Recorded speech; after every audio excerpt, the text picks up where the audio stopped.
convene the Standing Committee on Public Accounts here this morning. I'll introduce the members of the committee. Deputy Chair Hargrave, Mr. Gowdy, Mr. Harrison, Mr. Kiesig, Mr. Jensen, Ms. Young. I'd like to introduce our officials from the Comptroller's Office, Chris Beta and Jane Borland. Thank you both for being here. Of course, I'd like to welcome our Provincial Auditor, Tara Clement, and all her officials here that are in attendance from the Provincial Auditor's Office. And I'll, at this time, table the following items. PAC 8729, Ministry of Education Report of Public Losses, September 1, 2022 to November 30th, 2022.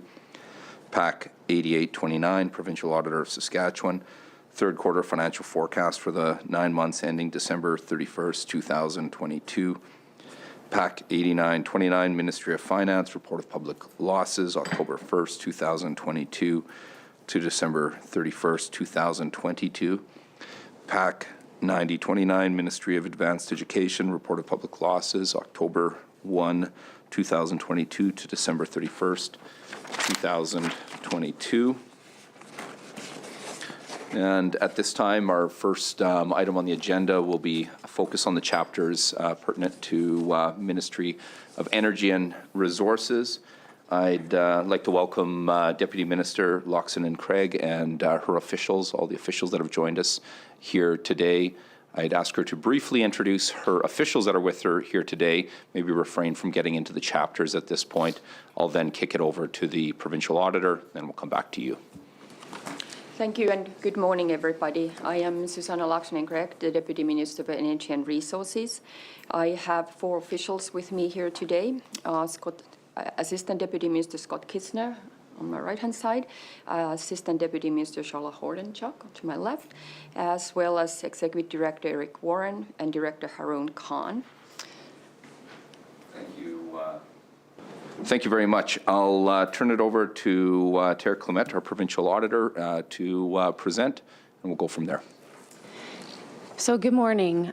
Thank you, Mr. Chair, Deputy Chair, committee members, and officials. With me today is Mr. Jason Shaw. He's the Deputy Provincial Auditor that is responsible for the Ministry of Energy and Resources. Behind me is Mrs. Kim Lowe. She's the liaison with the committee. Beside her is Mr. Dane Reimer. He's a principal who worked on the audit work that is before the committee today. And beside him is Mr. Eric Nyaner. He's an MPA intern with our office and is interested to see PAC proceedings in person. Here. So Jason will present the 3 chapters that is noted on the agenda. He'll pause after each presentation to allow for the committee's deliberation. The second chapter on the agenda does include 5 new recommendations for the committee's consideration. And before I turn it over to Jason, I do want to thank the Deputy Minister and her staff for the cooperation that was extended to us during the course of our work. Go ahead. The Ministry of Energy and Resources is responsible for licensing and regulating oil, gas, and pipeline industries in Saskatchewan. Regulating reportable incidents is one part of the Ministry's overall regulatory structure for regulating oil and gas activities in Saskatchewan. A reportable incident is an event the industry operators must report to the Ministry by law, such as an uncontrolled release of oil or a fire. In 2020, industry operators reported over 500 incidents to the Ministry. Oil, gas, and pipeline incidents have the potential to contaminate the air, soil, or water. They can pose a threat or risk to human health, public safety, property, and the environment, as well as domestic and wild animals. Timely action and response to incidents helps protect people and the environment and mitigate damage caused by the incidents. Chapter 14 in our 2021 report, Volume 1, starting on page 183, reports the results of the progress made on the recommendations initially made in our 2018 audit of the Ministry of Energy and Resources processes to regulate the oil, gas, and pipeline industry operators resolve incidents to protect public safety and the environment. By November 2020, the Ministry implemented all 3 recommendations. Since 2018, the Ministry developed a sufficient process to consistently assess the risk level of reported incidents.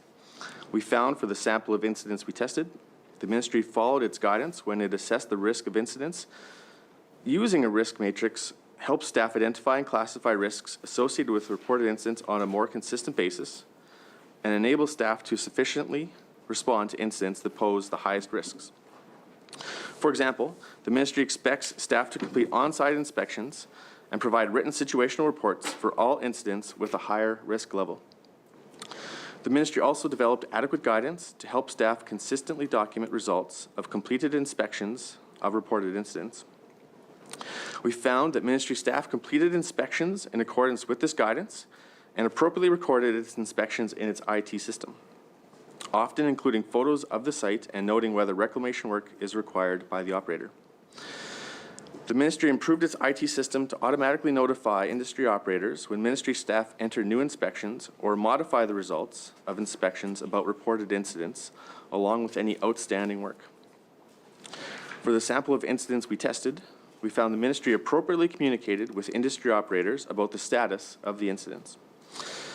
Formally informing industry operators as to whether they have resolved the incident to the ministry's satisfaction decreases the risk of unresolved incidents and helps ensure operators do not leave incidents unresolved longer than necessary. I will now pause for the committee's consideration. Thank you. Thank you very much for the focus on this front. Thanks as well for the action on this front to implement these recommendations. I turn it over to Deputy Minister Loxton and Craig for brief remarks, and we'll go from there. Thank you. The recommendations contained in the 2021 report, Volume 1, Chapter 14, related to the classification, reporting, and documentation around oil and gas pipelines incidents. I am pleased to advise that we have fully implemented and maintained all of the recommendations. In this regard, Energy and Resources continues to develop a robust process to access the risks of incidents, document key activities for regulating reported incidents, and continuously improve the IT system to maintain communication with industry operators. Thank you very much. Any questions from committee members on this chapter? Ms. Young. Thank you, Mr. Chair. Recognizing the recommendations have been implemented, just a couple questions. One, for background, it's noted that reportable incidents have been down from the historical average due to decreased activity throughout the COVID-19 pandemic. Are you able to offer any comment on whether these are anticipated to decline, or if we're seeing an increase as activity has increased?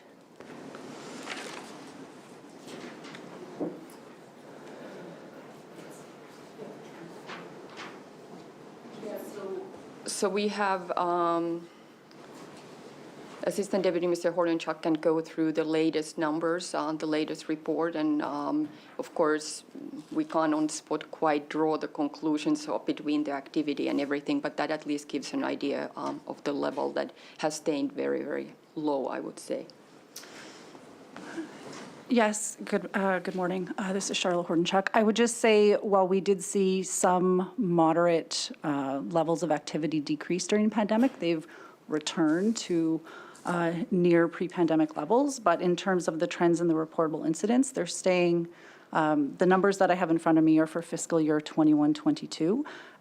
We're seeing, for example, incidents from wells be about 25% of the incidents that are reported. From facilities, they're at 11.9%. Pipelines, 4.5%, and flow lines, 42.2%. The remainder adding up to the 100%.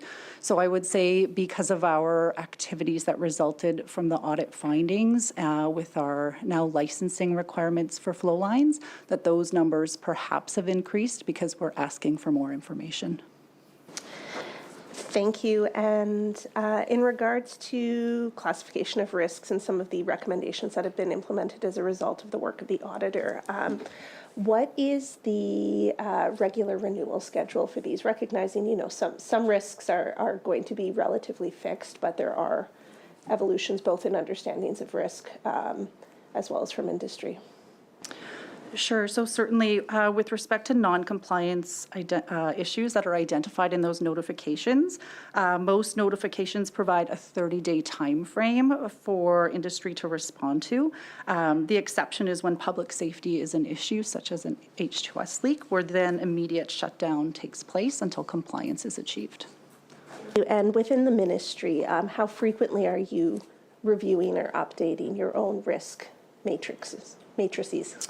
Yeah, so I would say we have ongoing activities that allow us to risk measure based if there's a new technology that comes into place.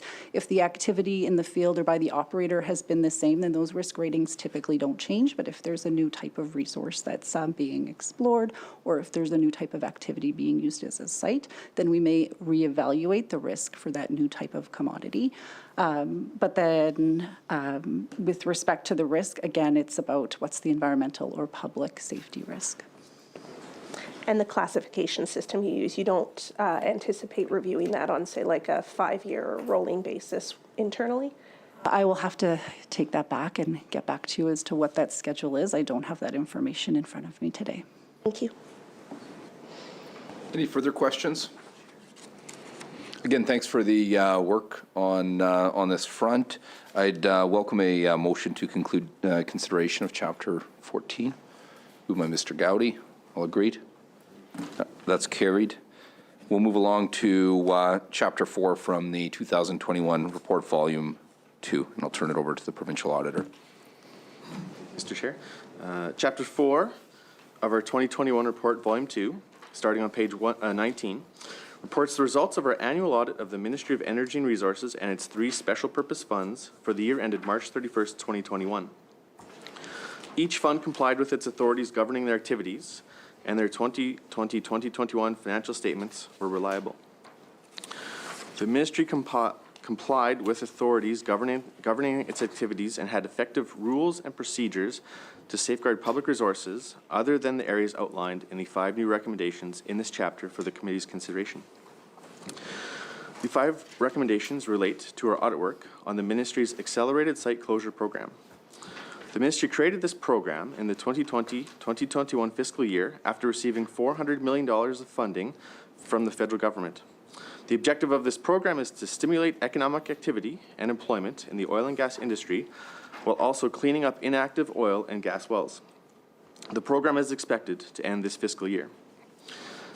The Saskatchewan Research Council, also known as SRC, administered the program's daily activities. The Ministry gave grants to SRC, who then paid service companies for completed program work. We recognize that the Ministry implemented all 5 of our recommendations by March 31st, 2022. On page 24, we recommended the Ministry of Energy and Resources formally identify and evaluate risks for the Accelerated Site Closure Program. As of March 31st, 2021, we found the Ministry did not have a formal risk management plan. We also did not find documented evidence in other ministry sources identifying and assessing risks to the program. Without having a formal risk mitigation plan, the Ministry may not identify or sufficiently manage risks that may prevent it from achieving its program objectives, such as not attaining maximum benefit from the $400 million of federal funding. In June 2021, during our 2021-2022 fiscal audit, we found the Ministry formally assessed the risks of its Accelerated Site Closure Program. It appropriately evaluated the significance of 16 risks that could prevent the program from achieving its objectives, like lack of qualified service companies in the market to do well cleanup and service companies submitting invoices for ineligible expenses. The Ministry developed mitigation strategies for each risk identified. On page 25, we recommended the Ministry of Energy and Resources finalize and approve its Accelerated Site Closure Program Steering Committee Charter. During 2020, the Ministry established a steering committee to develop and monitor the Accelerated Site Closure Program, but did not have an approved committee charter at March 31st, 2021. This document sets the roles and responsibilities of the committee. The committee included representatives from the Ministry, SRC, and the Ministry of SaskBuilds. Without an approved charter, the committee's role may be unclear or the committee may not perform all roles senior management wants it to. In September 2021, the Ministry finalized and approved its Accelerated Site Closure Program Steering Committee Charter. Also on page 25, we recommended the Ministry maintain and maintain a written record of Accelerated Site Closure Program Steering Committee meeting, activities, and decisions. We found that during 2020-2021, the committee did not keep detailed records or meeting minutes of discussions held during committee meetings and any decision made. Not keeping adequate records of discussions during committee meetings may result in an increased risk that key information from discussions held during meetings and decisions made are forgotten or lost, and does not facilitate transfer of information when staff turnover occurs. Starting in May 2021, the Ministry maintained robust records of meeting activities and decisions made by its Program Steering Committee. On page 26, we recommended the Ministry obtain the approval required by the Executive Government Administration Act for its grant payments made under the Accelerated Site Closure Program. The Executive Government Administration Act requires the Ministry to obtain approval from the Lieutenant Governor and Council before making any grants greater than $50,000. In August 2020, the Ministry made its first grant payment of $15 million to SRC to fund program costs. It did not obtain the required approval prior to making this payment. In total, the Ministry paid $125 million to fund program costs during 2020-2021 fiscal year. The Ministry obtained the required approval for Accelerated Site Closure Program grant payments to SRC in February 2022. On page 27, we recommend the Ministry obtain sufficient documentation to record accurate and complete revenue for the Accelerated Site Closure Program. The Ministry updates its financial records by recording revenue based on SRC's actual eligible program expenses incurred. At March 31st, 2021, we found the Ministry did not request and thus did not receive appropriate support from SRC to record accurate and complete revenue. It received a report from SRC listing the invoices paid and captured in its electronic tracking system before the end of day on March 31st, 2021. Then, in an email, SRC provided an estimated unsupported amount for invoices received on or by March 31st, 2021, but not yet paid. This led the Ministry to understating program revenue by $3.5 million for the year ended March 31st, 2021. Without appropriate invoice support of all actual eligible program costs incurred by March 31st, the Ministry is at risk of recording inaccurate program revenues. During 2021-2022, the Ministry appropriately revised its agreement with SRC to clarify what information it needed and by when to update its financial records at year-end. We found the Ministry received improved and timely year-end information from its program service provider for its March 31st, 2022 year-end, consistent with its expectations in the amended agreement. I will now pause for the committee's consideration. Thank you. Thank you. Thank you very much. And I guess I should have tabled earlier here as well the status update from the Ministry. Thank you very much to everyone that was involved in that work and also the preparation of that document. I'll table the document, PAC 9129, Ministry of Energy and Resources Status Update, dated February 6, 2023. I'll turn it over to Deputy Minister Loxton Craig for comment, and then we'll open it up for questions. Thank you. Recommendations in the 2021 report, Volume 2, revolved around the Accelerated Site Closure Program. These recommendations pointed to a need to clarify the role of the Accelerated Site Closure Program Steering Committee, to keep minutes from those meetings, to formally identify project risk, to obtain the correct authorities to distribute grant payments, and to clarify year-end revenue reporting procedures. We welcome the recommendations of the auditor to help us improve our processes.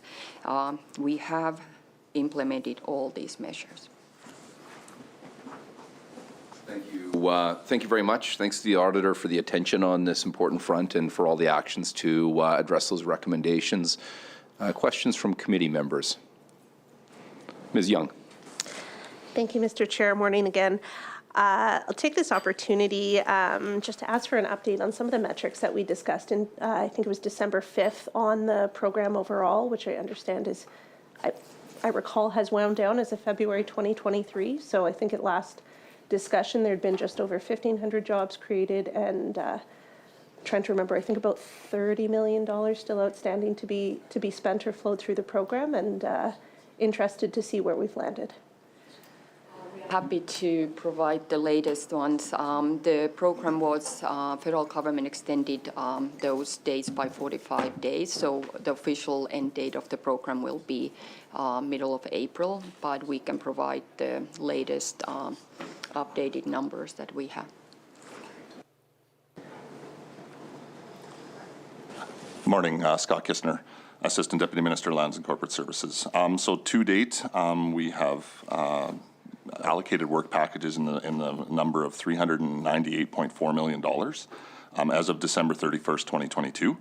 And we've paid out, as of December 31st, 2022, $374.9 million. So we are on track. The program does end and will wind up here in April.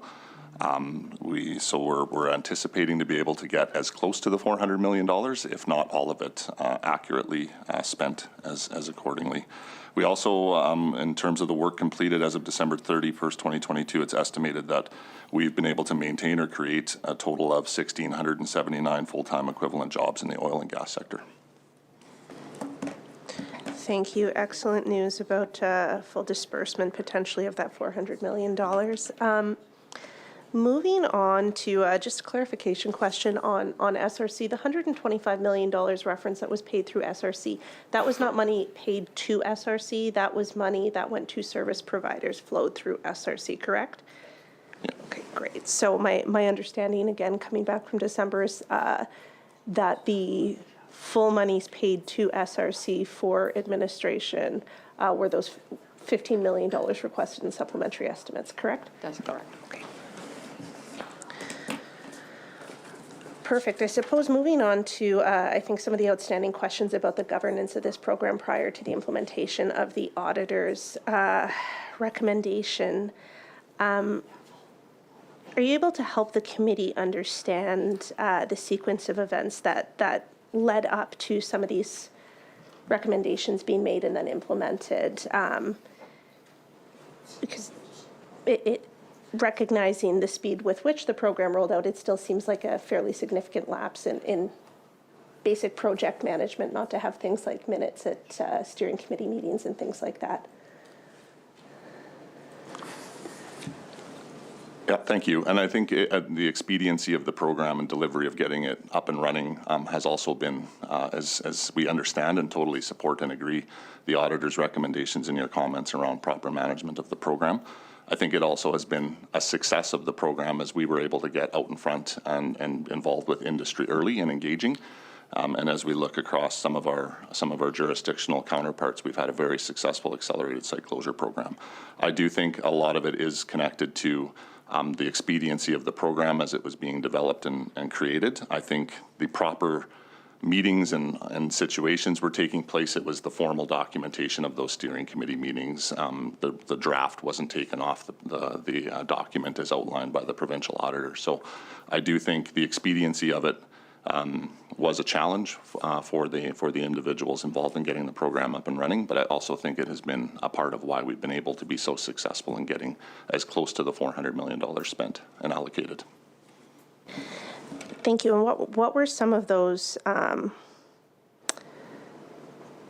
advantages? Because I again recall that this was celebrated by officials, the success of our program here in Saskatchewan compared to other jurisdictions that also have their own accelerated site closure programs. Can you detail that a bit more?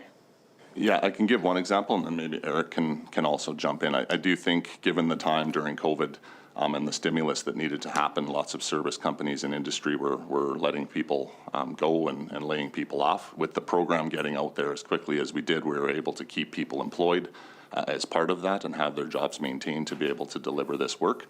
I think also we were able to establish new service companies, Indigenous relationships that went with that as part of the expediency to get people employed and have industry working long-term with Indigenous service companies, which has been a huge success as part of the program as well. Anything else Eric, that you would add? Sure. Any additional officials that come to the table just to state their name before they present? Is this on? Yeah, good morning, Eric Warren with Energy and Resources. I think one of the key things that we did in terms of the expediency and allowing us to have the success that we've had is the way that we allocated the funding. So some of the other jurisdictions did a contract by contract grant basis to the service companies themselves, whereas we allocated funding to the licensees and provided a lot of flexibility for licensees to then engage the service companies that they chose to engage. So the flexibility that provided, the certainty that provided, the ability for licensees to plan out their abandonment programs under that structure, I think is really the key strength in our program relative to the others. It significantly reduced, I think, the administrative burden on industry and on the program administrators as well. So I think that's really the key of it. Yeah, and I would also add that both British Columbia and Alberta chose to deliver the program internally, and so they went through a process of acquiring more resources internally, ministry staff, and then deliver that program that way. SRC has significant experience, is very, very experienced and effective delivering these types of programs. So we had also the ability to take advantage of somebody's expertise in that matter and get going as the program was established. Yeah, no, absolutely hearing that and appreciating the flexibility of allowing those licensees to work directly with the service providers that they may have pre-existing relationships with or know certainly better than folks sitting in Regina. I guess two further questions on this, because I do want to talk a bit more about the governance of the program, certainly related to the Executive Government Administration Act. You've talked about some of the successes that have emerged, and referencing ongoing work that can be done with Indigenous procurement and working with these companies, recognizing after these recommendations were made and implemented that things like proper documentation, assessment of risks, minutes, decision items, again, those kind of standard project management tools were implemented. Have any of those been evaluated or documented retroactively? Hearing this program was so successful, both for government and for industry. How is the Ministry of Energy and Resources looking to capture, or how has the ministry captured some of that information to ensure that those learnings and best practices and what sounds like an incredibly productive relationship with SRC can potentially be modeled going forward? Yeah, I think in terms of capturing, retroactively, certainly some of our key, our program administration manual, for example, it certainly goes back to the beginning of the program and looks at the design, from day one.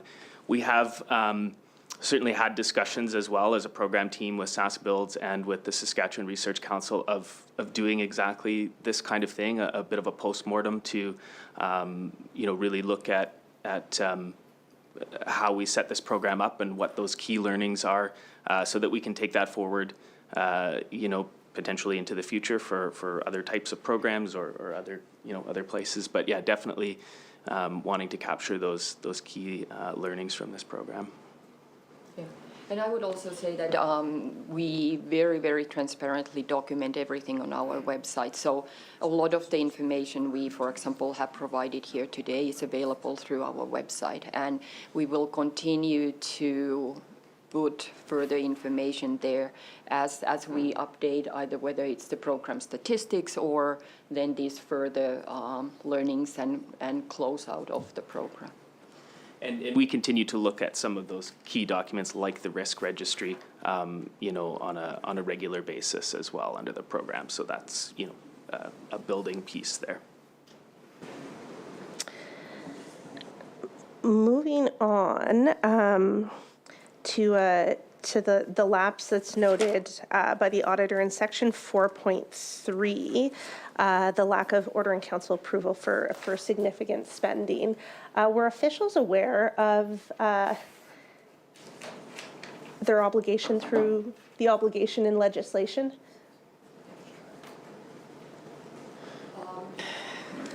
Yes and no. I understand that there was a discussion of these types of flow-through funding and the required authorities and what was required. I think that there was for a period of time a bit of unclarity around that, and then it took us a long time to get there. I think that even without Auditor General's recommendation, we essentially had identified the same problem that we were having, and we're working towards remedying. So I would say that we're doing our due diligence, fully understanding, and clearly we're too slow at the time while also trying to get the program out. But we certainly, as I said, welcome and appreciated the Auditor General's recommendation and moved forward. So hearing there was a bit of confusion internally, have there then been past instances in the ministry when proper approval for, grants greater than 50,000 was not sought? I don't believe so, but we also had not managed this kind of a program at the ministry prior to this kind of a federal funding that kind of comes to us and then flows through. So it's not funding for the ministry per se. And so we just simply had not managed that kind of a program, and then sought advice from different parts of government, helping us to understand what was everything that was required of us. And are you able to share when the minister was made aware of this? Unfortunately, I wasn't here at the time, nor was any one of my ADMs responsible for the program. My guess would be that we have kept the minister aware that we are trying to find out what exactly we need to do to properly manage the program. But it was ongoing work where we were very much trying to make sure that we understood exactly what we had to do, given that we had not managed the type of program before. And those inquiries, those would go to, I guess I'm speculating, the Ministry of Justice? So Justice would be one, Ministry of Finance naturally would be one of those places where that type of expertise resides. Thank you. And maybe a question to the auditors just on this point. Is this, there's federal dollars that flow through other ministries, other programs in Saskatchewan. Is this in any way unique in terms of how approval was supposed to be sought for this program, or? No, so those other ministries, I think the Deputy Minister has highlighted the fact that this ministry giving out grants is a bit unique to their types of operations, but you are correct, there would be other ministries in government that get funding, give out grants, and get the required orders in council as required by the governing legislation. And it's obviously depending on the threshold. Grants are given over a certain threshold. And is that threshold, it's consistently $50,000 across government? Yes, okay, that's what it says in law right now. Perfect. So yeah, not trying to put too fine a point on it, but within government, there would certainly be an awareness of this threshold. Correct. Okay, thank you.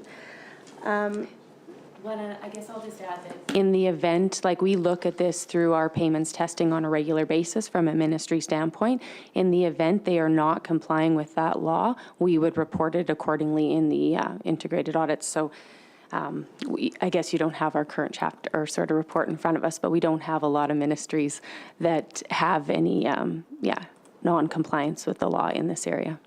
Excellent. And those, as you just said, just to make sure I fully understand, first thing in the morning, those would be documented publicly should that non-compliance occur. Correct. Yeah. And it is uncommon. Excellent. Thank you. And the total grant payments made by the ministry prior to I suppose the understanding emerging that that proper authority was needed. Was it 15 million or was it the $125 million? I believe it was the 125. Okay. Yeah, yeah. So roughly like just shy of a quarter of program spending was made without proper sign-off. Just over a quarter, yeah. Okay. Thank you. And a question about a comment made, and I'm not sure if this is best put to officials or to the auditors, so please indulge me. In section 4.4, when it's discussing some of the challenges around documentation of instructions and revenue with SRC, the auditor's report notes that we were unable to receive further support from the ministry, and goes on to summarize that alternate auditing procedures were undertaken. Could someone help me understand this comment?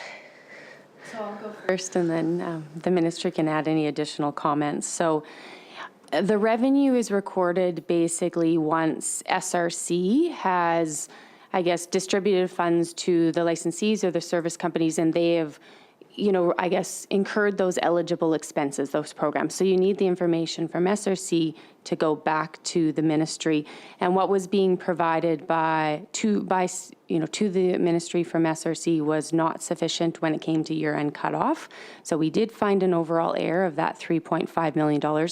Obviously, we also audit SRC, so in the event the ministry didn't have the required support, we went to SRC and we were able to figure out what's the amount of expenses that have been incurred with regards to this program, and therefore what is the amount of revenue that really the ministry should record. So an error did occur, and it would have been also an error in the summary financial statements in that year. I would just say that the comment is not that we wouldn't have tried to support the auditor's work. We simply didn't have the proper documentation to provide for them. However, as said, they were able to receive it from SRC. And sometimes time is of the essence, so we probably decided which was the fastest mechanism in which we could have found the support. Thank you very much. Just two last questions, just to circle back to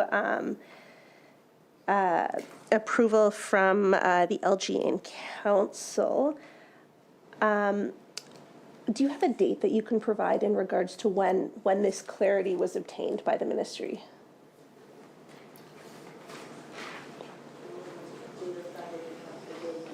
Receive the authority. Yes, I have the date of the order in council going forward. Or you're looking for, is that what you're looking for? When the understanding emerged within the ministry that you in fact required this. Gotcha.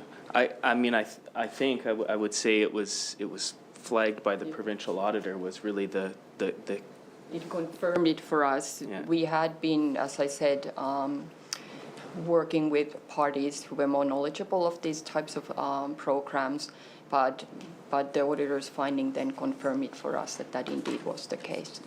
And after that, we then started to take steps to move forward to receive those proper authorities. So the publication of the auditor's report. Well, we had clearly discussed those findings prior to that report becoming public.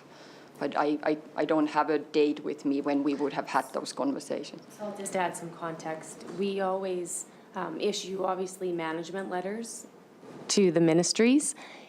And the results of this would have been provided probably September, fall of 2021. Our public report comes out in December 2021. So like the Deputy Minister said, the Minister, as well as, of course, ministry officials, would have been aware of this recommendation and that it was going public. And then the OC was obtained in February, I believe, 2022. Thank you. Yes, I'm just a humble opposition member. I've never sat around and issued OCs, but I read them when they come out, so I do know they're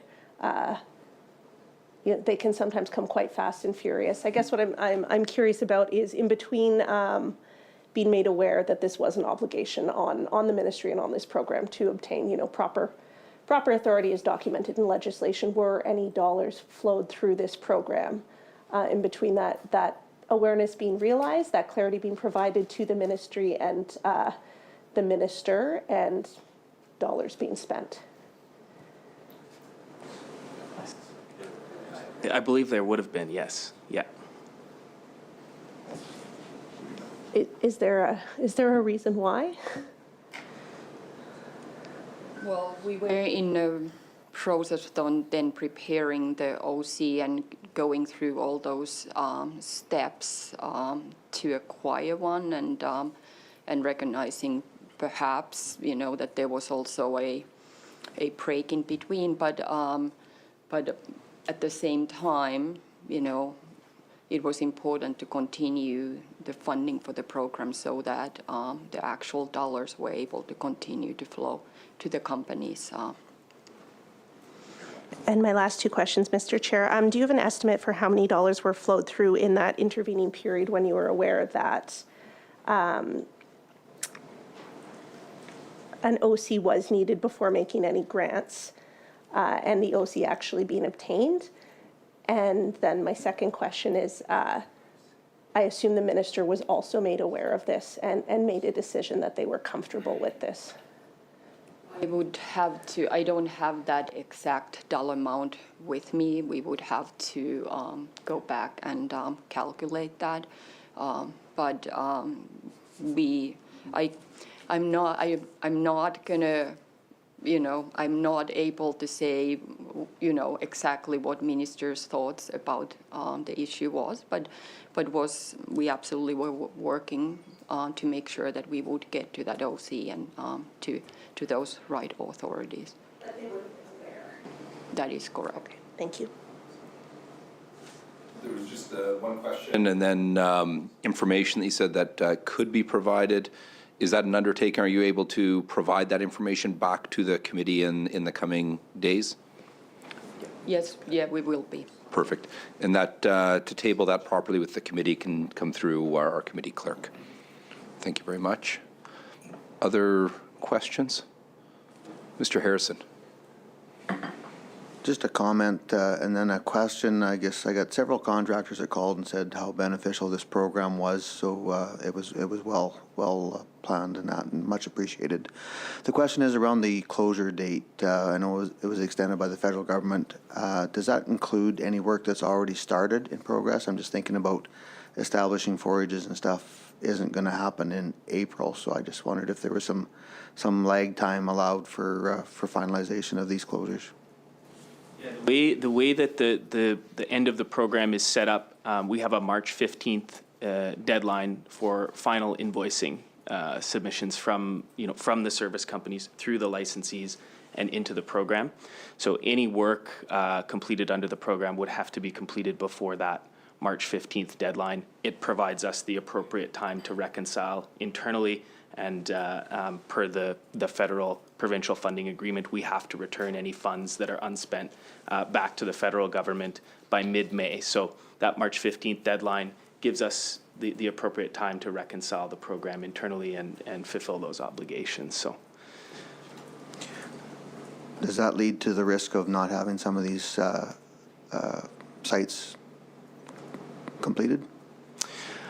I mean, I think it's possible that some portion of the work could be funded under the program, and then the remaining portion of the work, let's say the remediation and the reclamation, funded as it normally would be by the licensees themselves. So it's possible that you could have, a situation where a site is addressed, in part under the program and then in part after the fact. Thank you. Yeah. Thanks. Good question there as well. Any further questions? Not seeing any. I'd welcome a motion to concur with recommendations 1 through 5 and note compliance. Moved by Mr. Harrison. All agreed? That's carried. We'll move along to Chapter 10, and I'll turn it back over to our provincial auditor. Thank you, Mr. Chair. The Ministry of Energy and Resources levies and collects revenue on behalf of the government from the production and sale of Saskatchewan's non-renewable resources. In Saskatchewan, non-renewable resources primarily consist of oil, natural gas, potash, uranium, and coal. Different provincial acts and regulations govern the royalty and tax structures for each of the resources. Laws require each producer's individual mine or project to submit relevant production taxes and royalties to the ministry each quarter. The ministry has an audit unit responsible for determining whether producers comply with applicable legislation. The unit was made up of 11 full-time equivalent staff in 2021. In 2019-20 fiscal year, the ministry's audits resulted in an additional taxes and royalties owing of about $21 million and refunds of about $8 million. Chapter 10 in our 2022 report, Volume 1, starting on page 149, reports the results of the progress made on the recommendations initially made in our 2019 audit of the Ministry of Energy and Resources processes to assess the completeness and accuracy of producer royalty and tax returns for potash, uranium, coal, and enhanced oil recovery.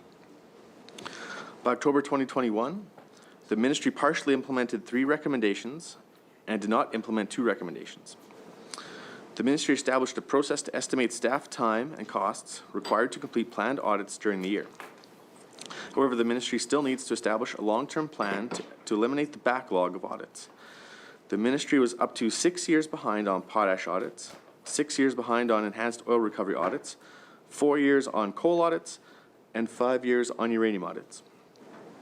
Not completing audits in a timely manner increases the risk of more costly and time-consuming audits resulting from potential changes to legislation, producer operations, or personnel, which increases audit complexity and time. The ministry reviewed and updated its audit manual at March 31st, 2020, but further work is required to define audit processes and expectations for audit staff. For example, the manual did not include expectations for how timely its audits should be completed or guidance for how timely audit results should be provided to producers. Not having established expectations for timely audit work completion, audit results communication, or audit work review increases the risk of delays or problems in completing audits. The ministry developed tools to assist its auditors in documenting audit work. However, we found staff inconsistently use these tools to document audit work. Of the 10 audit files we tested, we identified inconsistencies in documentation in the related file. 10 files did not document consideration of the reliability of data received from producers and did not include detailed evidence of the procedures the auditor performed. Inconsistent and incomplete documentation in audit files can result in having insufficient and inappropriate support for audit results. In addition, inconsistent and incomplete documentation may result in expending additional resources in the event of disagreement with a producer on audit findings.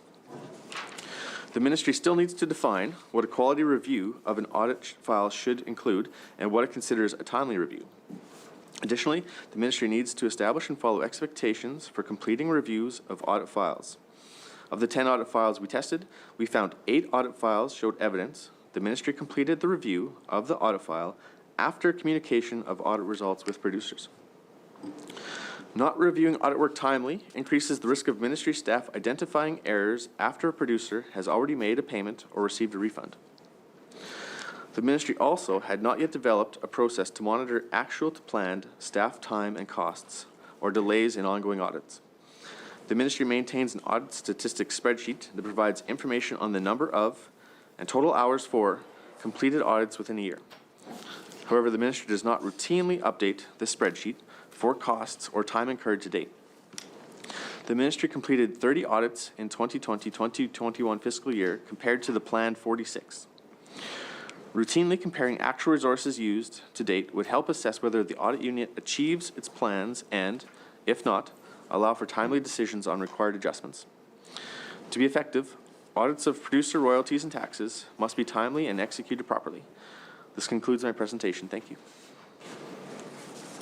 Well, thanks again for the presentation, also for the important focus. I'll turn it over to Deputy Minister Loxton and Craig for brief comments, and we'll open up for questions. Thank you. Recommendations in the 2022 report, Volume 1, relate to Energy and Resources Audit Program. These suggest that we estimate the staff time required for audits, maintain our audit manual, and consistently document key audit decisions, procedures, and results. The report also recommends that we completely complete quality reviews of audit files, and monitor actual to planned staff time and cost to audit producer returns. Today, all changes have been fully implemented with the exception of one that is partially implemented, and we currently are working to fully implement this recommendation early in the 2023-24 fiscal year. With these new procedures and staff supports in place, we look forward to clearing the backlog of audit files in our queue. Thank you. Thank you for the work on this front and the presentation. I'll open it up for questions. Ms. Young. Thank you, Mr. Chair. How long has this backlog existed, averaging around between 4 and 6 years?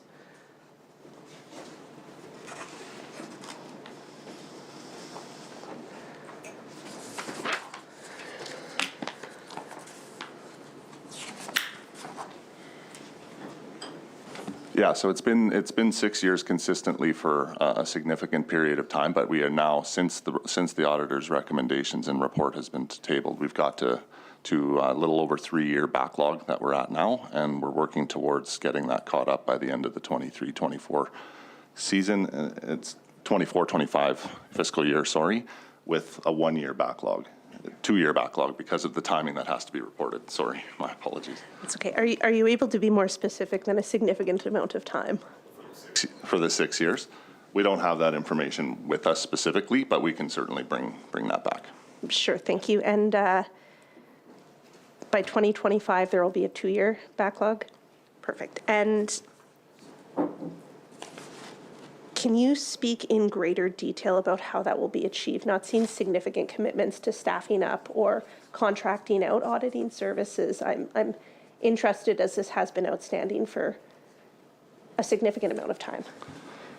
Yeah, I think there's a few things that we have targeted this year and started this year that will certainly help us, and one of them is acquiring contracting services to help us with the backlog. The provincial auditor can probably also comment on the challenge hiring audit staff as part of this. It's a very high demand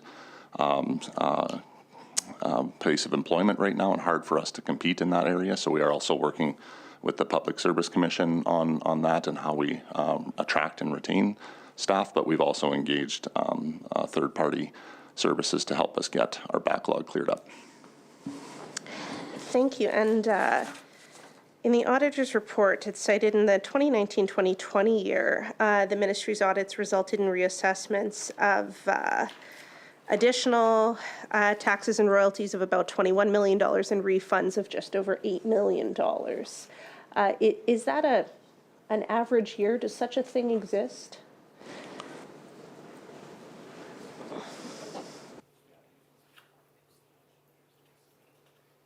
Mohammed Haroon Khan. I am a director with the audit unit. It cannot be used as a ballpark number or an average number simply because of the fact that over the years we've implemented penalty legislation, which has led to producer refilings, which down the stream leads to a lower number of audit assessments when audits are conducted by the ministry. So if the number you've quoted, we can't say that it's going to stay consistent from one year to another as recovery that's coming from audit work. But over the years, due to the efforts of the audit unit, the timing has significantly reduced in terms of how soon the money comes in. Is there an estimate of what the outstanding, potential additional taxes and royalties as well as refund liabilities would be?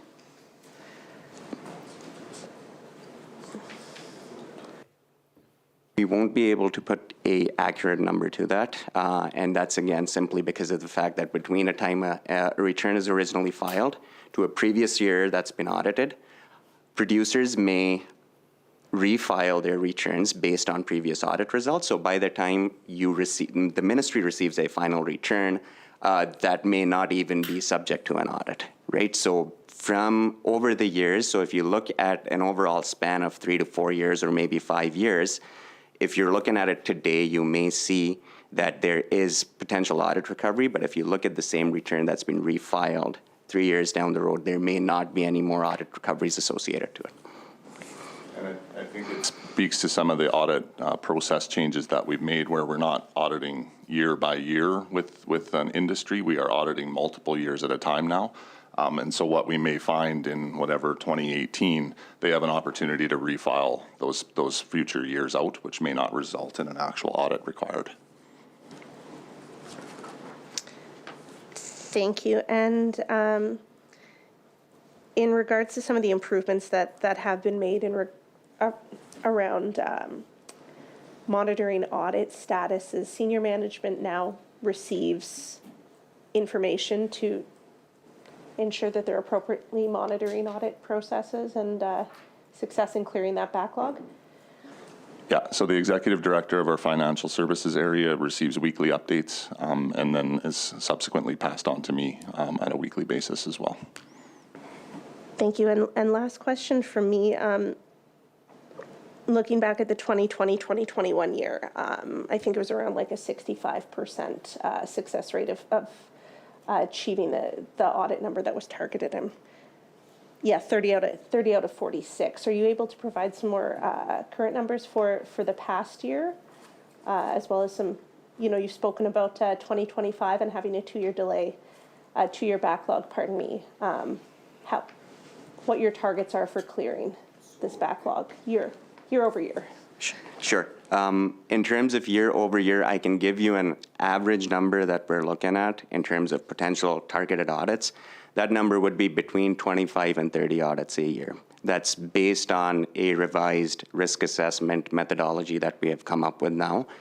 The results and the recommendations of the provincial auditor have given us an opportunity to relook at our risk assessment process. And it has also enabled us to now pick up files that are more targeted, that are more sensitive to an audit adjustment. And based on that, the number that typically may have been over that 30 for audit files for a complete inventory has now been reduced to between 25 and 30. And that's the 25 and 30 that we would aim to audit from one year to another. Going forward, maybe another 3 years from now, we may see that based on the audit work that we're doing, we may not even have to complete those 25 to 30, and that number may even reduce. And that's, again, some of it is coming from the penalty legislation that we've introduced, and the other piece is coming from voluntary refiling that industry or producers continue to refile their returns as they learn more about the legislation and the way we are interpreting it.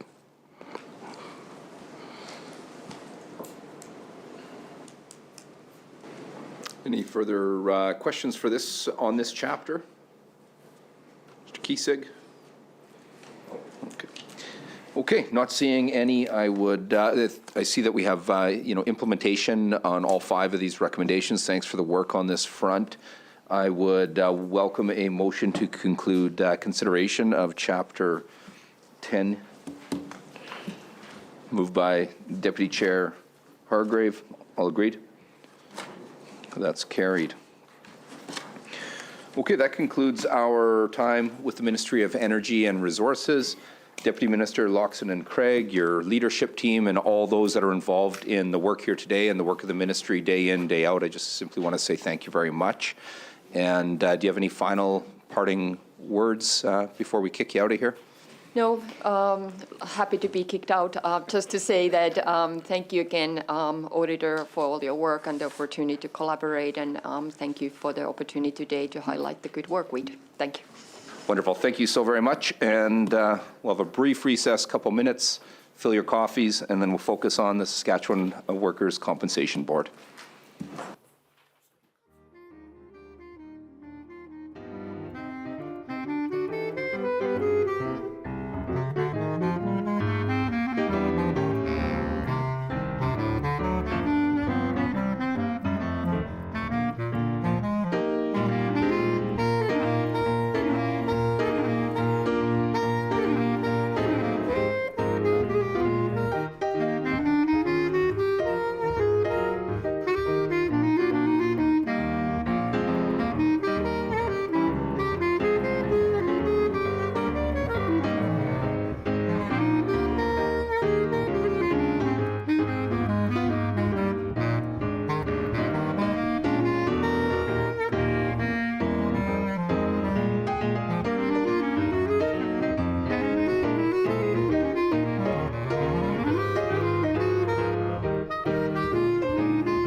Okay, we'll reconvene the Standing Committee on Public Accounts. We'll turn our attention to the provincial auditors chapters focused on Saskatchewan Workers' Compensation Board.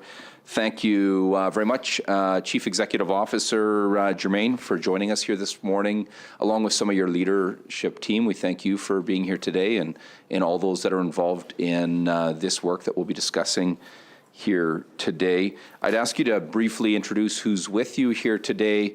Refrain from getting into the chapters at this time. We'll come back to you after the auditors provided the presentation. Do you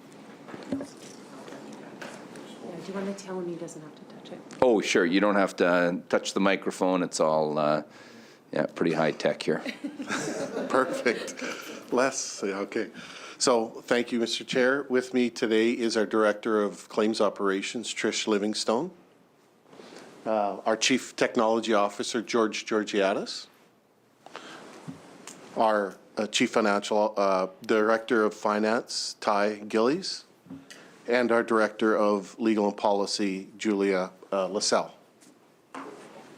All right, thank you very much. I want to thank you as well for submitting the status update pack 92. Well, I will table at this time that status update pack 9229, Saskatchewan Workers' Compensation Board status update dated February 6th, 2023. And I'll turn it over to Provincial Auditor Clement.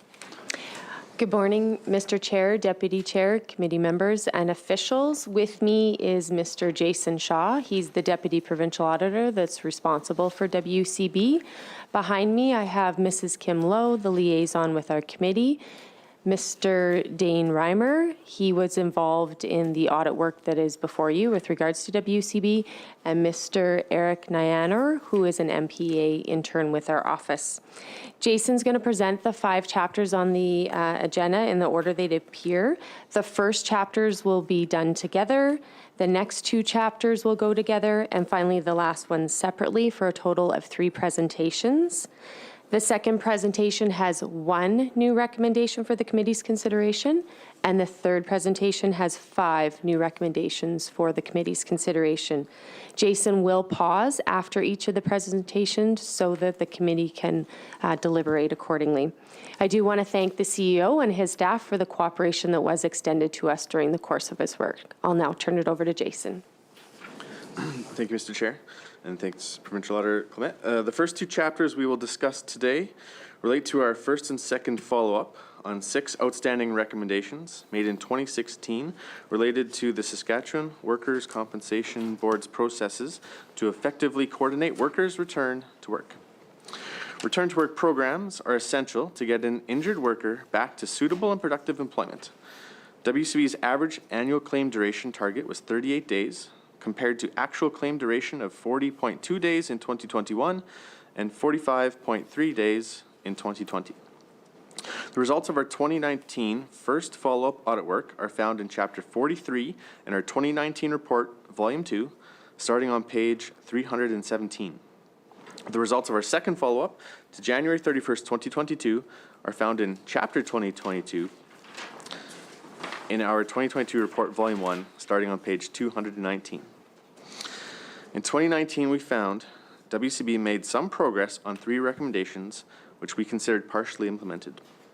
It made little progress on the remaining 3 recommendations, and we considered those not implemented. During our 2022 follow-up, WCB indicated it was still in the early stages of addressing all 6 recommendations. The status of each of the 6 recommendations in 2022 remained the same as in 2019. WCB indicated it was undertaking a significant change to its processes and implementing a new claims IT system. It expects these changes to address all 6 recommendations and expects the IT system to be complete by December 2025. We will conduct our next follow-up on the outstanding recommendations after the new IT system is put in place. We found WCB needs to continue to improve its processes to communicate timely with injured workers, employers, and healthcare professionals. For example, in 2019, we found WCB either did not receive ongoing employer reports on time or not at all in 70% of files we tested. Also, in 2019, we found WCB received only 60% of progress reports from healthcare providers timely for the claims we tested. Without early communication to obtain complete information from injured workers, employers, and healthcare professionals, WCB is unable to coordinate an accurate and timely return to work plan.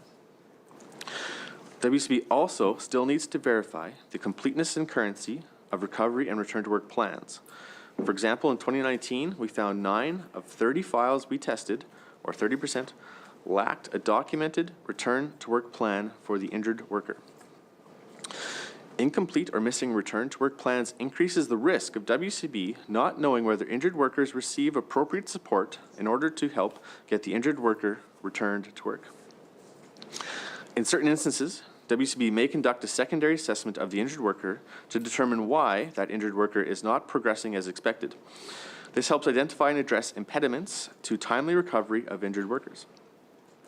Because of inconsistent documentation in the return to work plans, it was not always clear when secondary assessments were required. Without an effective process for WCB to identify and address impediments for a timely return to work plan, injured workers may not be receiving appropriate treatments and/or interventions to ensure their recovery within a reasonable timeframe. WCB provides information regarding its return to work program to various stakeholders, such as healthcare providers. Some of the documents provided to stakeholders outlined report submission timing, while others discussed the need for timely report submissions, but did not define what WCB considers timely. Not receiving timely and complete reporting from employers, injured workers, and healthcare professionals may negatively impact an injured worker's treatment, recovery, and return to work. WCB still needs to track and analyze key information about the quality and timeliness of its return to work program. WCB expects its planned new IT system to have the functions to analyze key information like high-risk claims. Not tracking and analyzing key information about the quality and timeliness of its return to work program increases the risk of WCB not identifying opportunities to use this program to reduce the duration of time loss claims and return injured workers to work. I will now pause for the committee's consideration. Thank you. Thank you very much for the follow-up on this front. I'll turn it over to CEO Germain to provide brief comments, and we'll open it up for questions. So I'd like to thank you, Mr. Chair and committee members, and to the provincial auditor and her team for the work that they have done. As you know, we accept all the recommendations from the return to work follow-up audit. As it relates to this particular audit, since becoming CEO in 2019, we have made significant progress on the very complicated process of helping injured workers rehabilitate and return to work. While many claims may appear the same when they enter our system, there are many potential combinations of biopsychosocial factors that can positively or negatively impact the ultimate outcome of rehabilitation and return to work.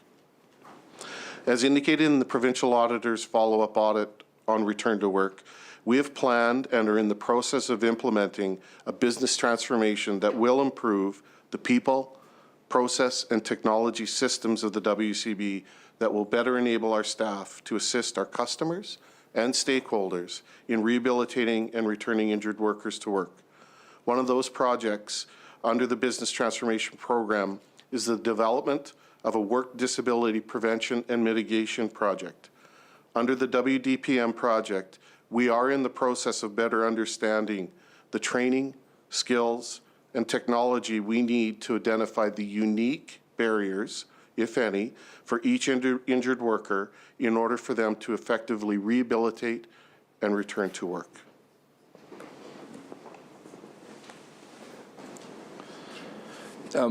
Just before we get going with questions, I just maybe have a question for the auditor, and thank you for the comments.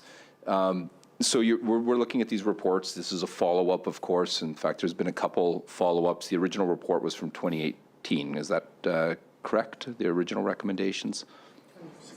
2016. 2016. Yes. So we're in 2023, and we're looking towards 2025 here, and I understand that for implementing a large system, that part takes time.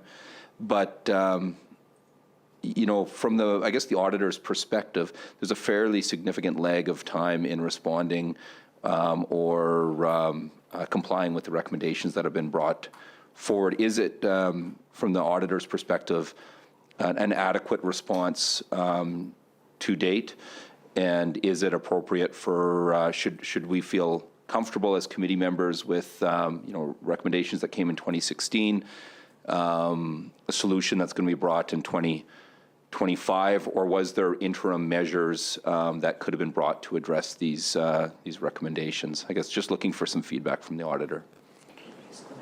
Yeah, what we found when we did our last follow-up is there has been some steps taken. So we have seen effort when it comes to education, I would say, and staff awareness in terms of trying to increase the awareness when it comes to the information needed when it comes to a return to work plan. So that said, I do think automation will obviously enhance the ability to transfer information in a very timely manner. So we are looking forward to obviously that rollout of the new system, and I do think that will be the answer to addressing these recommendations fully, and hence why we don't have intentions of going to follow up until that is near completion.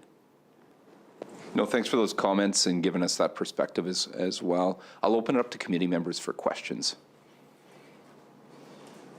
Ms. Young? Thank you so much. Perhaps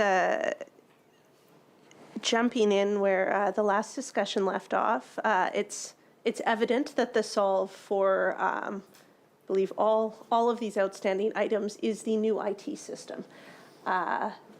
So I guess, can you talk about that a little bit in terms of obviously scope of the project, cost, vendor, and how you anticipate an IT system addressing, some varied and also some qualitative recommendations? Yes, thank you for that question.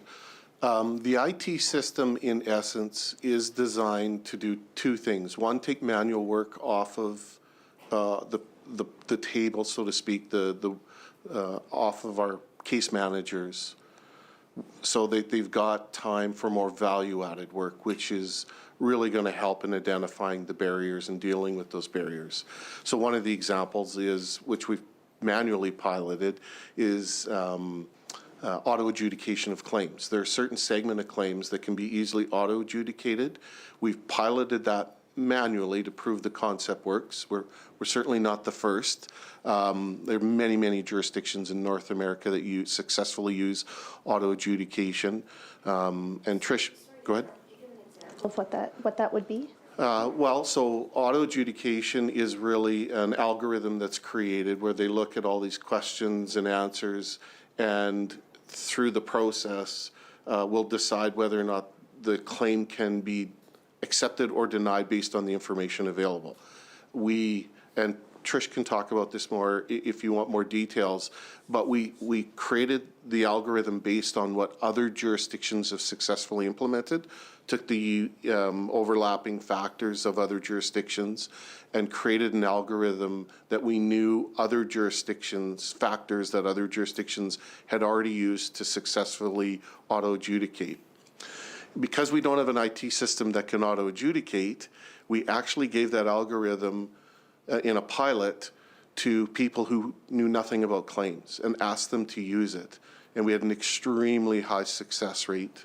It was well over 99% success rate in the auto adjudication algorithm selecting the right answer to accept or deny. So these types of tools, once we prove they work, we don't want to put them in an IT system and find out they don't work. They could have disastrous consequences.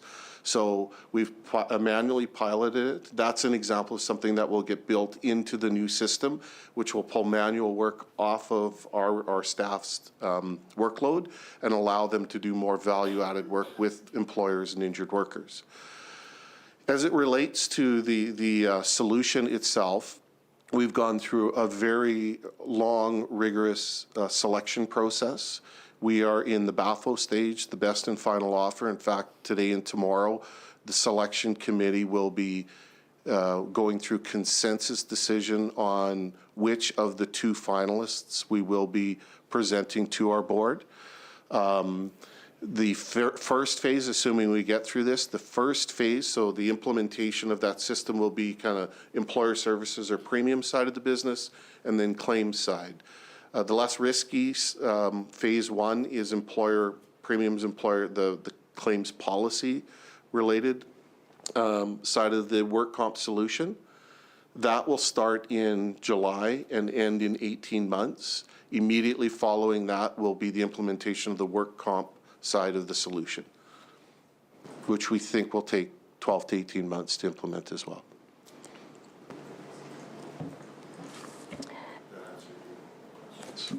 Yeah, recognizing, so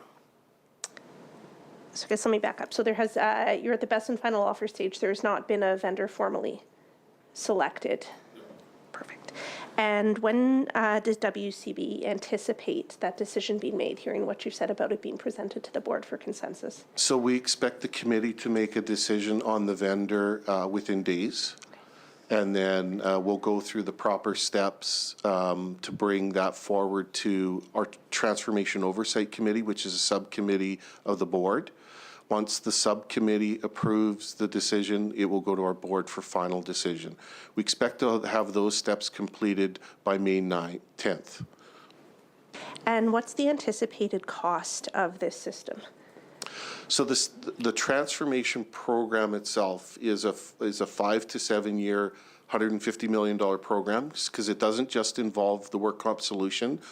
On February 1st, we went go live with our Oracle financial system, so a new financial system. And starting within the next few weeks, we'll be implementing a new Oracle HR system. So those 3 IT solutions will come together to help the organization better serve the customers that we have. The work comp solution, the whole program, including all costs in, are estimated to be about $150 million over the 5 to 7 years. Perfect. And as it relates to these 2 chapters, coordinating injured workers' return to work, this is the work comp solution that we're primarily addressing. Yes, that's a big piece of it. That's a huge piece of it. And we believe automation with improved taking manual work off, as well as better information and analytics for our staff, for our management, for our injured workers and employers, will allow us to make quicker, better decisions related to the claims. And thank you. Hearing you've referenced Oracle, the decision that's anticipated on May 10th, that's specifically related to the work comp. Yes. And the budget for that project? For the work comp solution? Yes.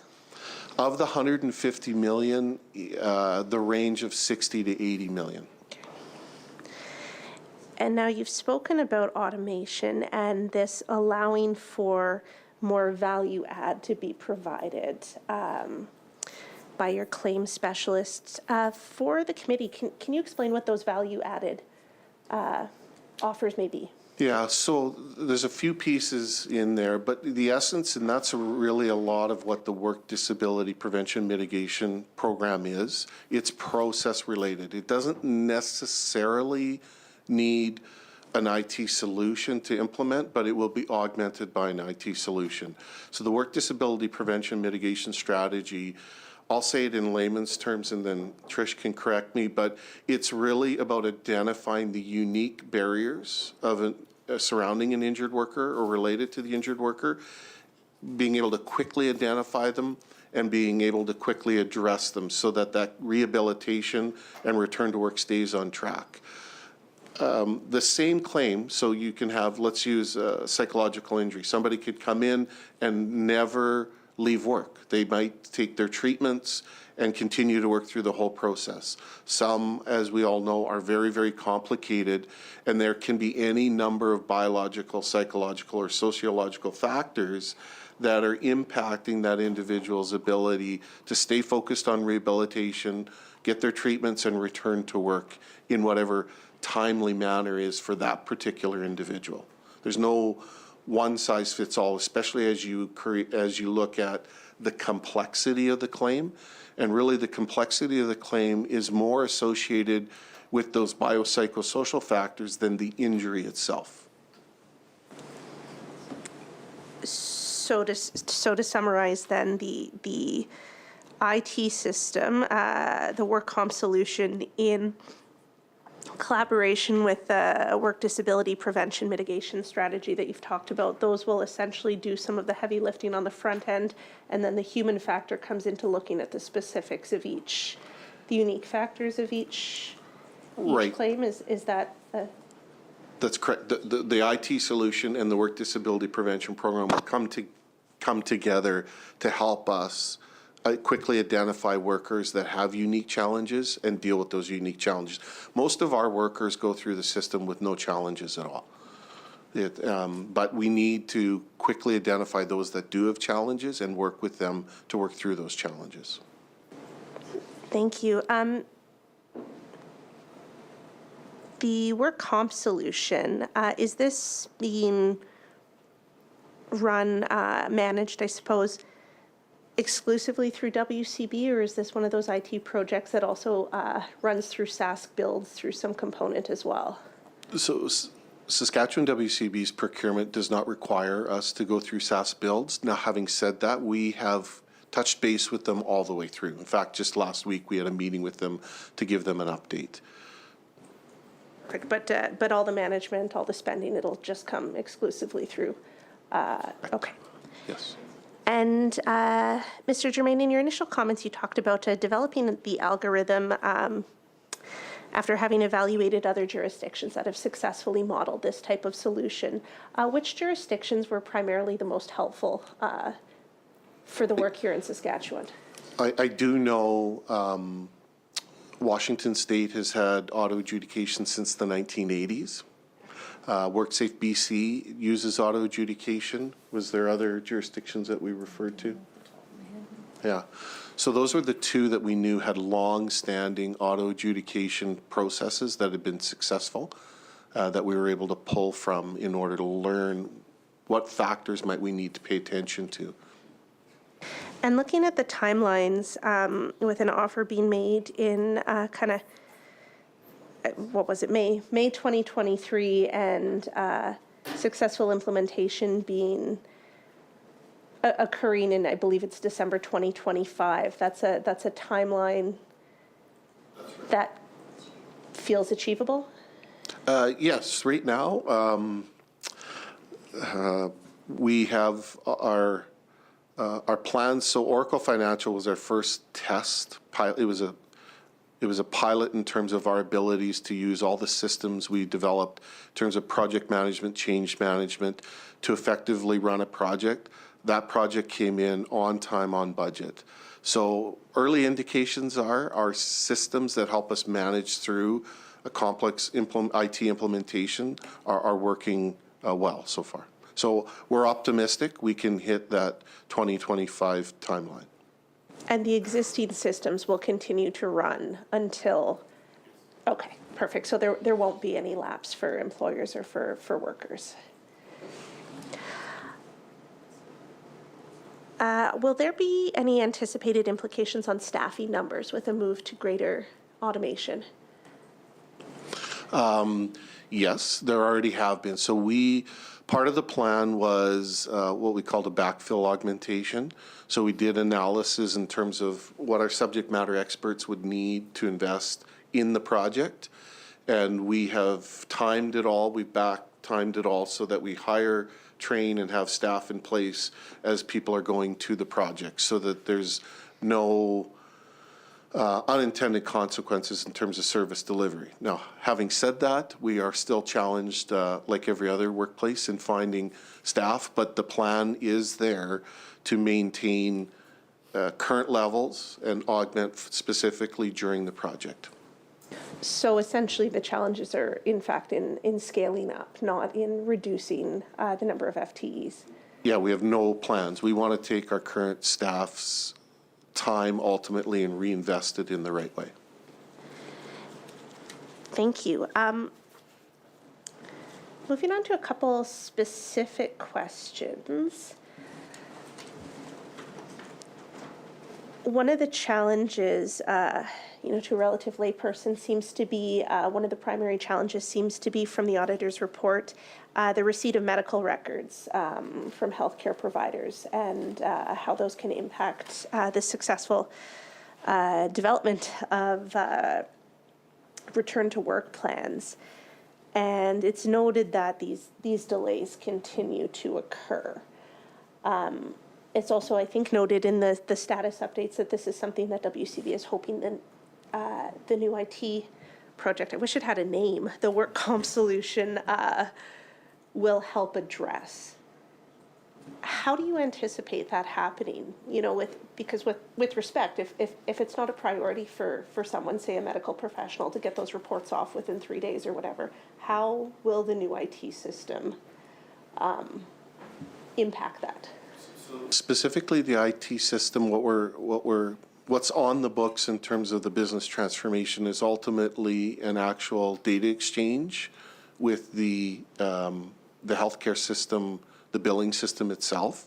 So if we have an exchange with that, we can get the information almost live from the practitioners. Maybe not all of them, but most of them. So we're looking for a system that will allow us to actively do a data exchange with the healthcare providers. So when they submit their information, they're also submitting it to us at the same time. That is a sub-project within. It's not prioritized for, do you know when it's prioritized? Next year. 2020, late 2023, early 2024. That'll be a piece of the puzzle. So we're trying to make it easier for healthcare providers to submit the information to us and then the appropriate information made available to the injured worker and the employer. So again, forgive me, I'm so far out of anything I'd feel remotely comfortable claiming any level of expertise, and that would necessitate some sort of agreement and I imagine privacy agreement with, would it be eHealth or 3S or? eHealth, but we already get this information. It's just a lot of it is sent to us either in electronic, like PDF format, then we've got to either re-enter it or scan it into the system. So there's a bunch of effort in trying to get the right information into the system once we get it. We think an automatic electronic data exchange will simplify that and won't put administrative pressure on the healthcare providers to produce that document specifically for us. So essentially automating it on the healthcare provider side to That's the reduce that intent. friction point.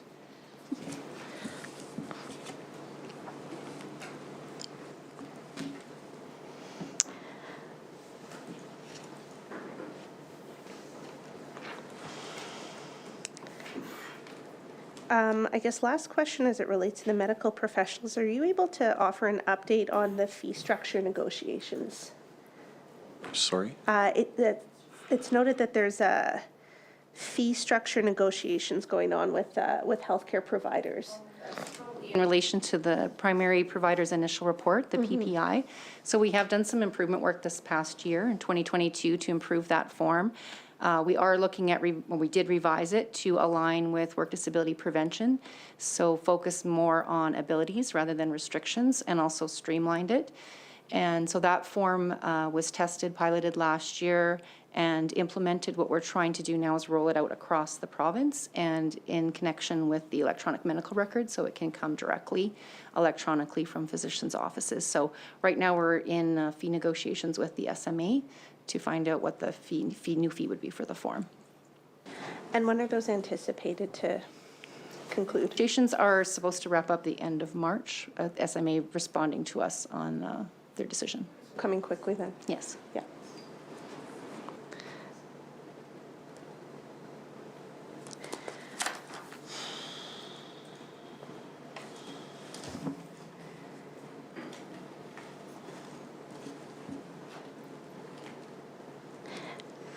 And I'm not sure if this is fair, but I'm interested in the subsequent chapters that discuss psychological injuries, as well as the increasing prevalence both here in Saskatchewan as well as nationally, and the impact that has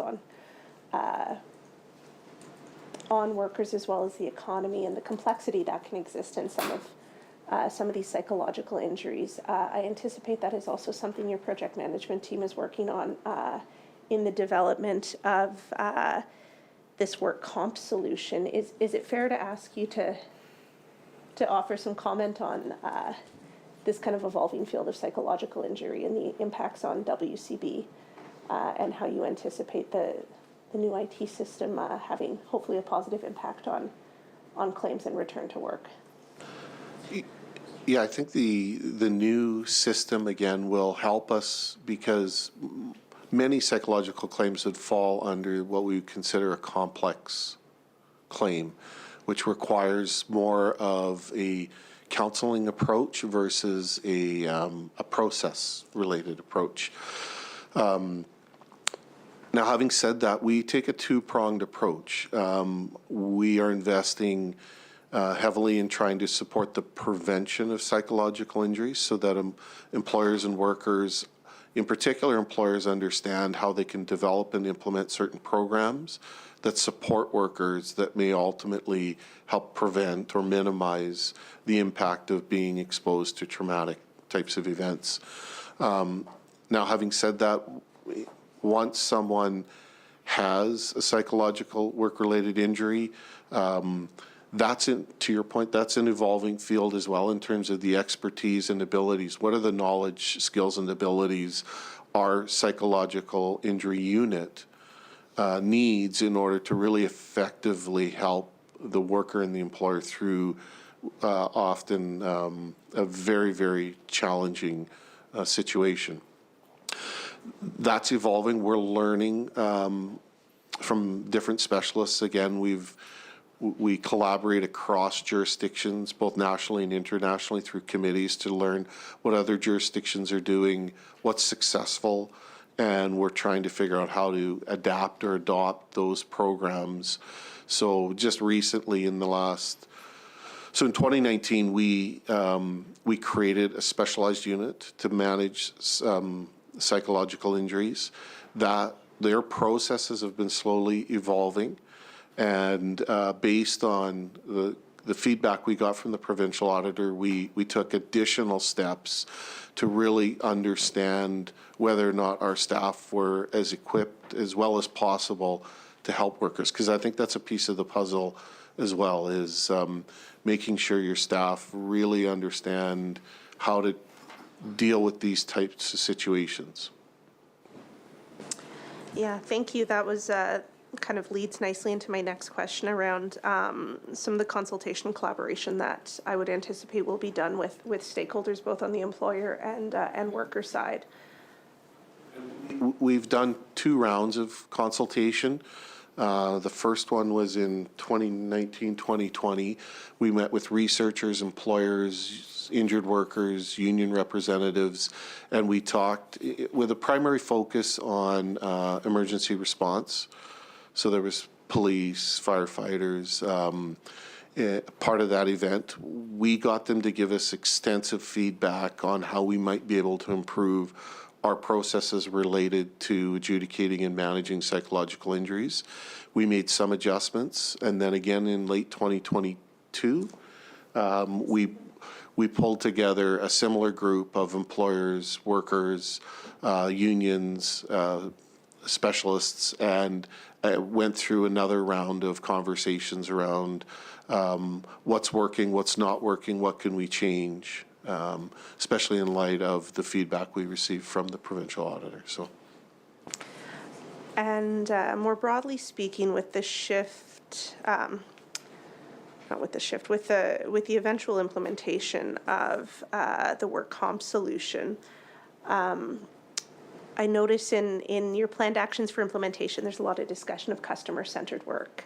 And I would imagine customers would include both employers and workers. Is there still the ability for employers or workers, will there still be the ability for them to access, to be able to talk to people? Yes. Yeah, as you move towards the more complex claims, that's the idea, is you need more touch points, and it's human-centered, there's no question. So, you know, the timeliness of, one of the things, for example, we learned from WorkSafe BC is they've got a segment of claims that they found you slowed the rehabilitation return to work down when there was human intervention. But then as the claims get more complex, you need more human intervention, which is why we move from more of a process-related, dealing with claims from process into counseling. So it's very, very labor-intensive, so to speak, when you get to some of the more complex claims.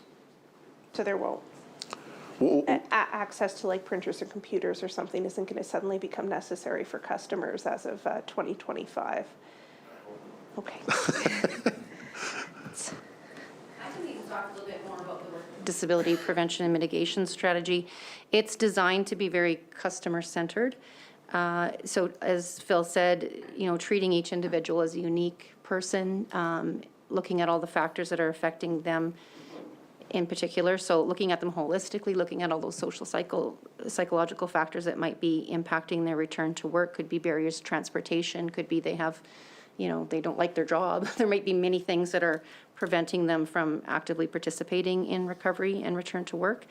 We're also looking at taking more of an outcomes-based approach as opposed to a compliance-based approach. So building trust and empathy with the customers, and as opposed to focusing more on compliance with our policies and procedures. So we are looking at building up our skills in our staff in understanding empathy, in trauma-informed care, how to build trust, how to de-escalate, those types of things.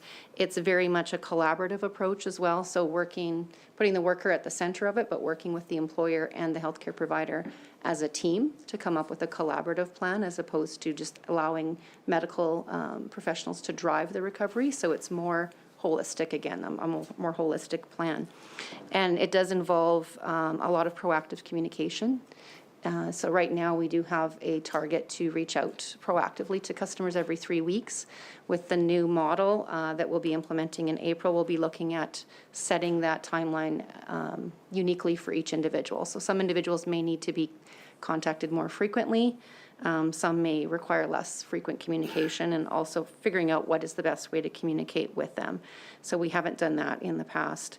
And then, of course, timeliness is really important to preventing work disability too. So we know we have issues with timeliness, and we're actively working on that. In fact, this week we have a improvement project going on looking at timeliness of adjudication. But that will also be really important when we move into work disability prevention, is ensuring timely reports and timely communication is happening so that we can get that person into recovery and into treatment programs as quickly as possible. Thank you very much. Appreciating kind of the expediency that's sought, both in helping people return to work and forgetting what chapter it is, but I believe it discusses somewhere how, you know, the longer people are off work, the less likely they are actually to eventually make a successful return and transition. With the new work comp solution and what appears to be presented as a kind of solve all for a lot of the certainly the outstanding recommendations included here. Can you speak to what, if any, new targets or outcomes WCB has as a part of that? Because I would imagine if you're spending a significant amount of money, you're making some fairly significant transformations to your business processes and functions. Are there clear measures or metrics that you're targeting in terms of improving things like your claim duration, adjudication processes, number of appeals? I'm not clear on what your target metrics might be for success, but it would be great to know some of those up front for the committee. Yeah, so we have several targets for as a result of the business transformation program. Those will be refined as we take forward the final business case in terms of requesting approval from the board to release the funds to implement the work comp solution.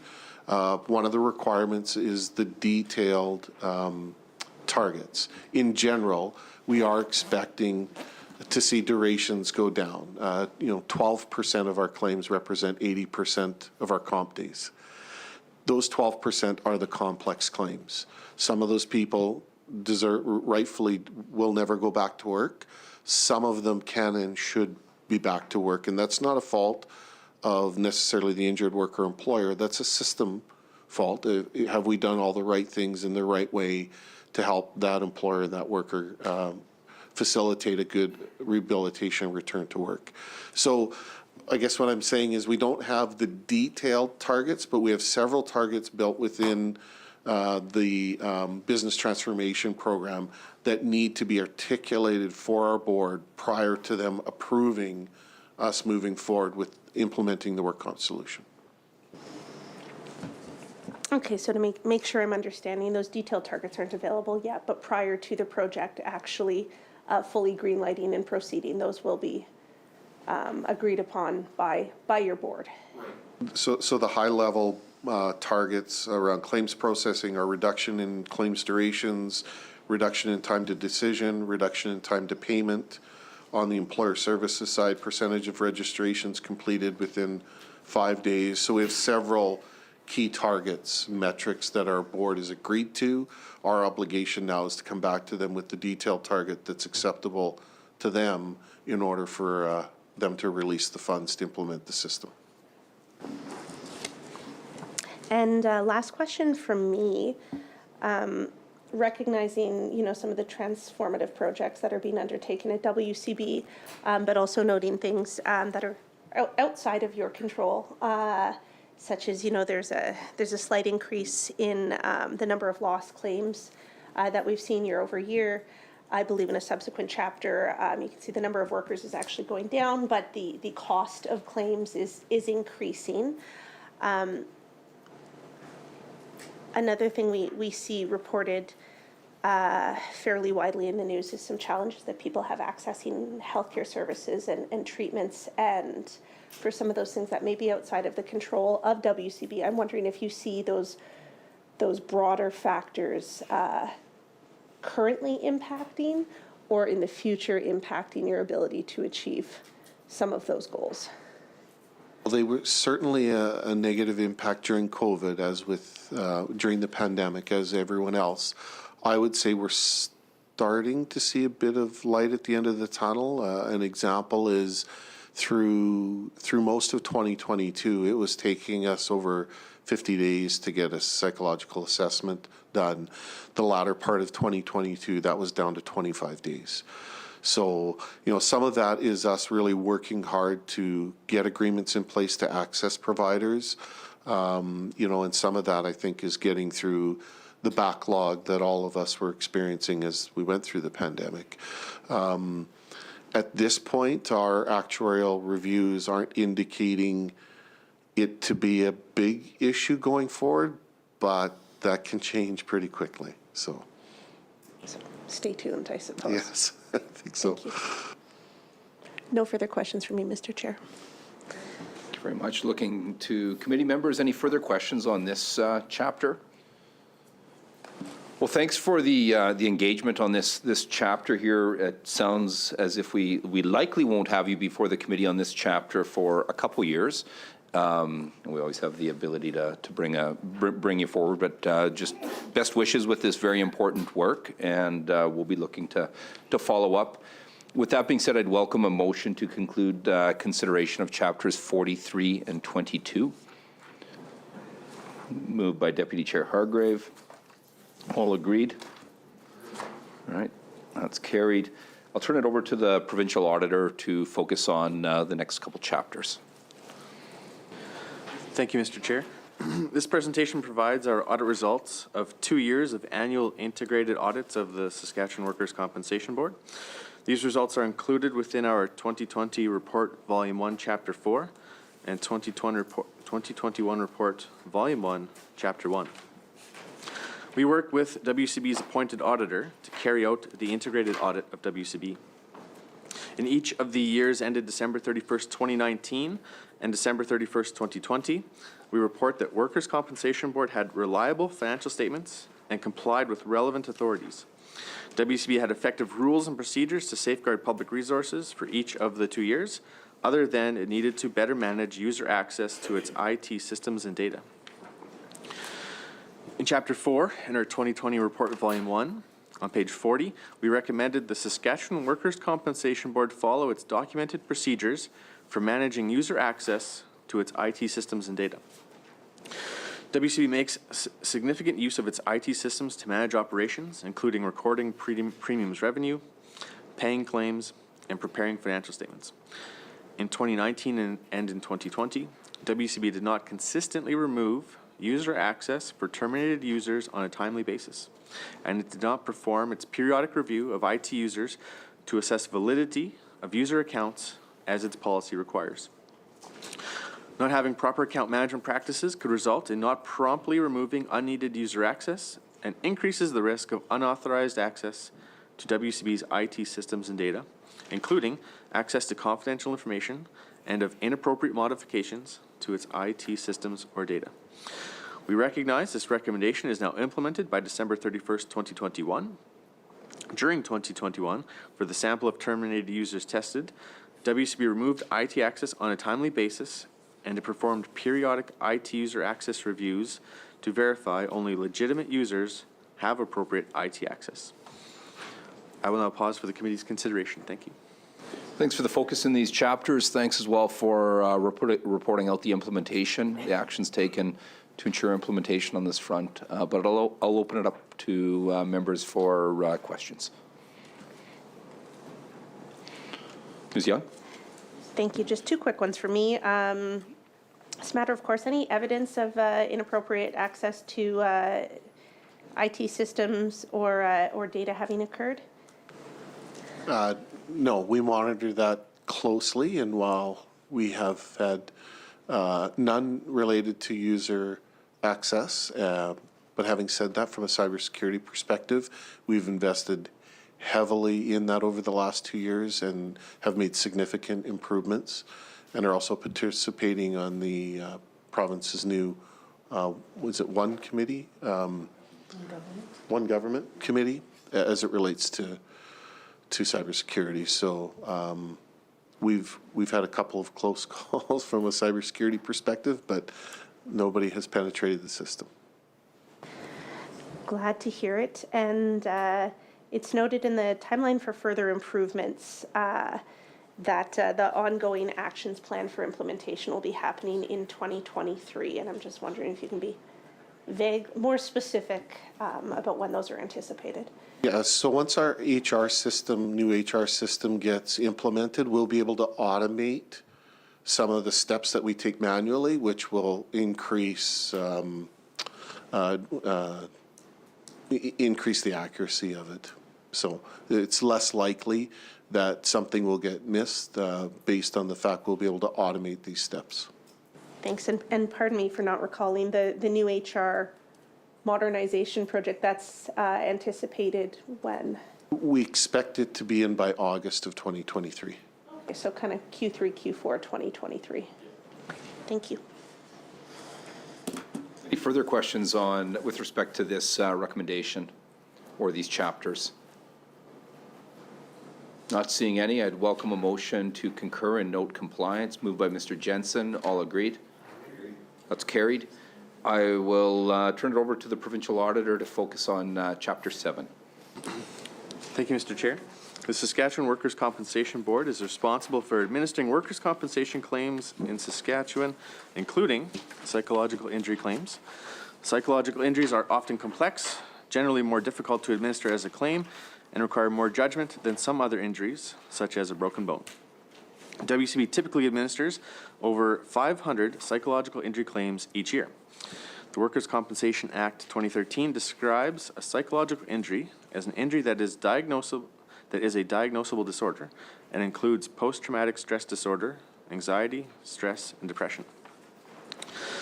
Effective processes to administer psychological injury claims minimize delays in taking necessary steps for injured workers to receive appropriate support they need to improve their mental health and return to work. Chapter 7 in our 2022 report, Volume 1, starting on page 105, reports that we concluded for the 12-month period ended December 31st, 2021, the Saskatchewan Workers' Compensation Board had effective processes, except in the following areas, to administer compensation claims for psychological injury. We made 5 new recommendations to WCB. On page 119, we recommended WCB develop formal guidance about key information appeals officers need to support and communicate psychological injury claim appeal decisions to stakeholders. We found WCB does not have documented guidance for what key information appeals officers need in the file to support appeal decisions. In addition, we found the appeals decision template does not provide appeals officers with sufficient guidance on what information to communicate to stakeholders about the results of the appeal and the rationale. Our testing of 10 appeals department files found 2 instances of inconsistencies in the information appeal staff considered significant enough to request further information.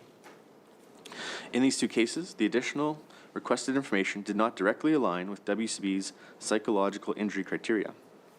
Also, we found the appeal decision communicated to stakeholders for 3 of 10 appeals tested did not reference policy or legislation or contained unclear supporting rationale. Lack of guidance increases the risk that appeals staff request unnecessary information or there is insufficient information in the file, which may result in delayed or unsupported appeal decisions. Also, not clearly communicating rationale for appeal results to stakeholders increases the risk of additional appeals and increased costs as stakeholders may not understand the decision and how the appeal decision aligns with policies and legislation. On page 120, we recommended WCB develop formal guidance for staff on what file information for psychological injury claims to release when an employer requests information during an appeal. We found WCB did not have sufficient guidance for staff on what information about a worker it expects to release to employers during an appeal. In our sample of 10 appeal files, 1 appeal we noted the employer received insufficient information from WCB to make decisions. Not having guidance for staff on what file information WCB expects to provide to employers increases the risk they may provide confidential worker information.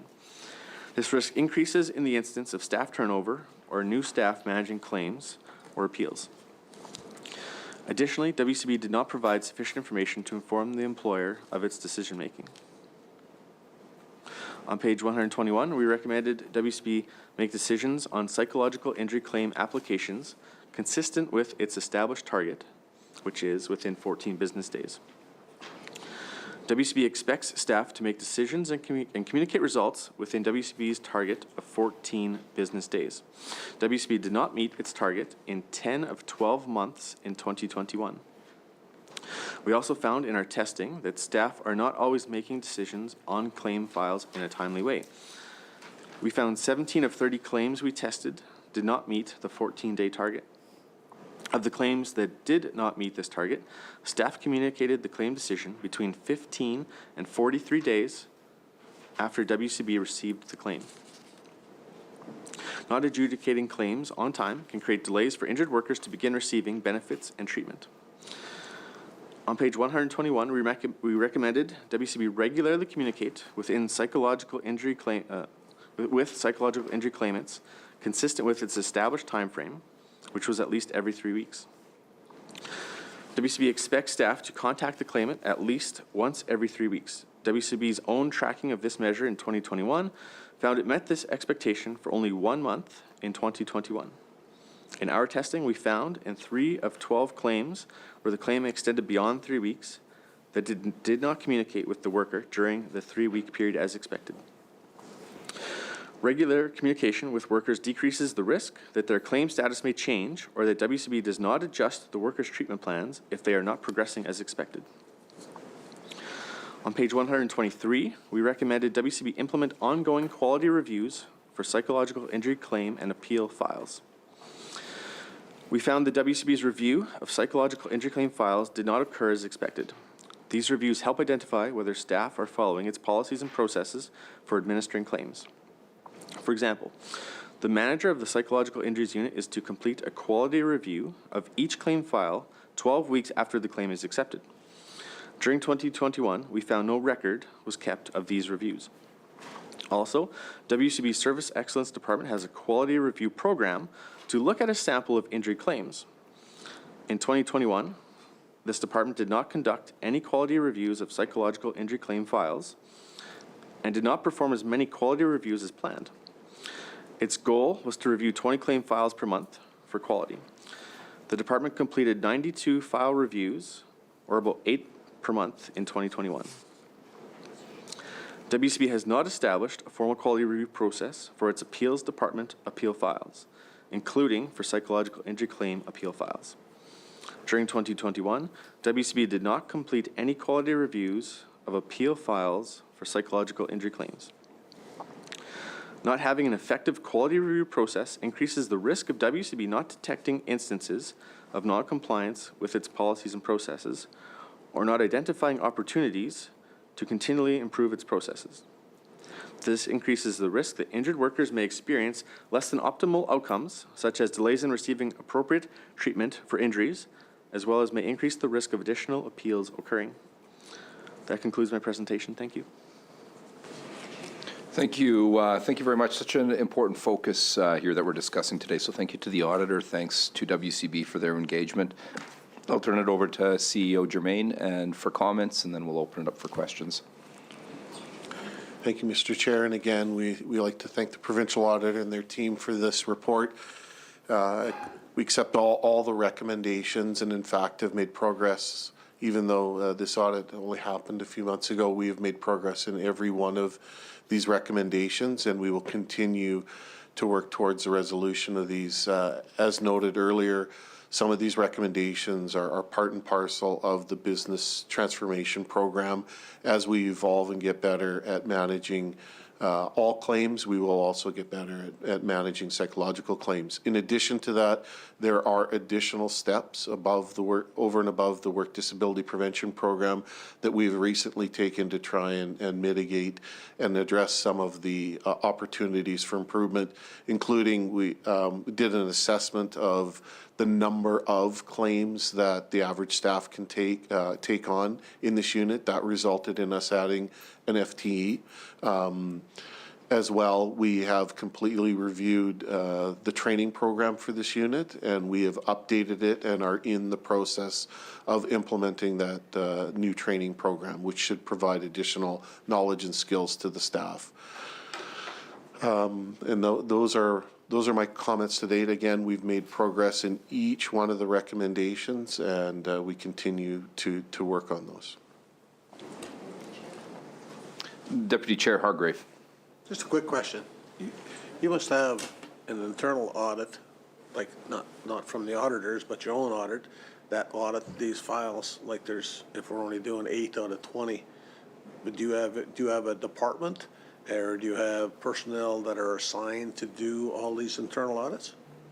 Yes, our internal auditor would potentially, if they noted a potential risk or problem, they would come in and audit the process. The regular process was intended to have quality assurance happening by the manager. In both the appeals and the psychological unit, there was a transition of management within those units between 2020, 2021.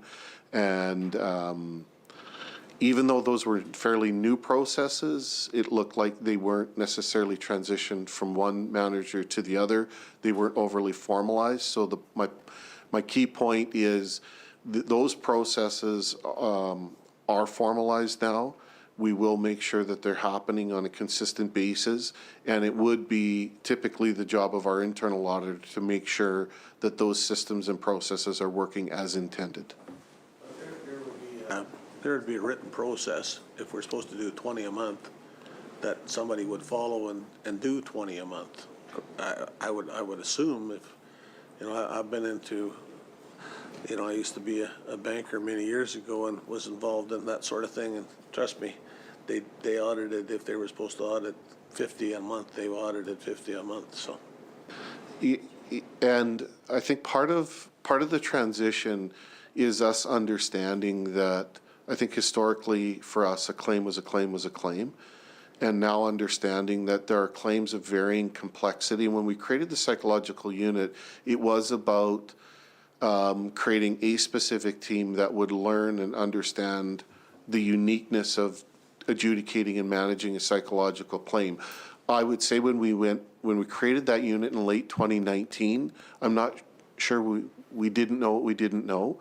And part of us adding an additional FT was starting to understand the workload of that team.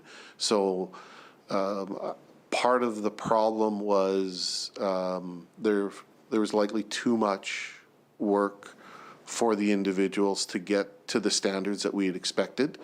So it wasn't that people weren't trying to follow it. It was there just wasn't enough time in the day to get all this work done. So, but thank you. Good questions, good comments. Further questions? Ms. Young. Thanks so much.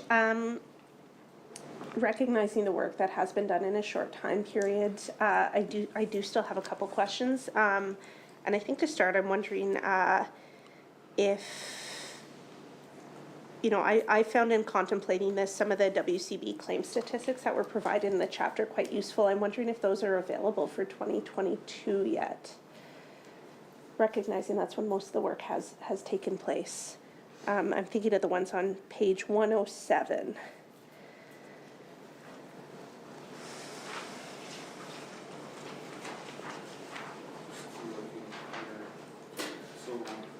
The draft 2022 claims, there were 672 submitted, 241 accepted.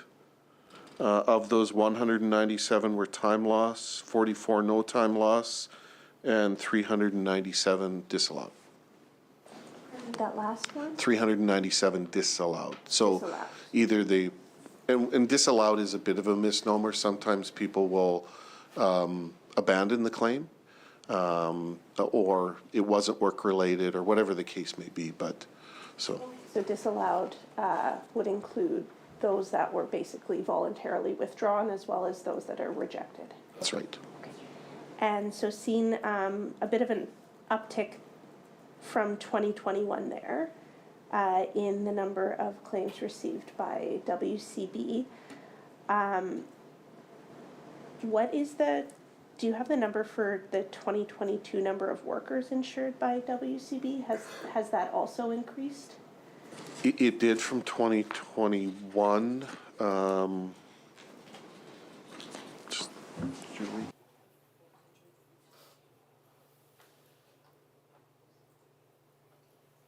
So the number of workers has increased from roughly 392,000 full-time equivalents to roughly just over 400,000 full-time equivalents. Thank you.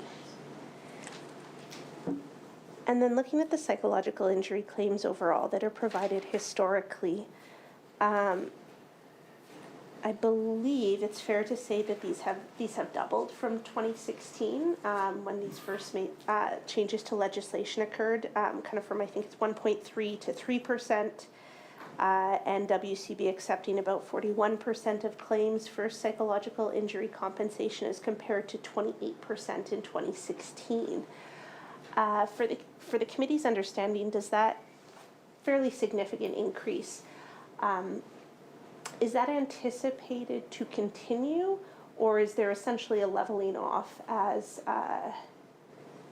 the obligations of WCB as well as the understanding of workers and employers evolves?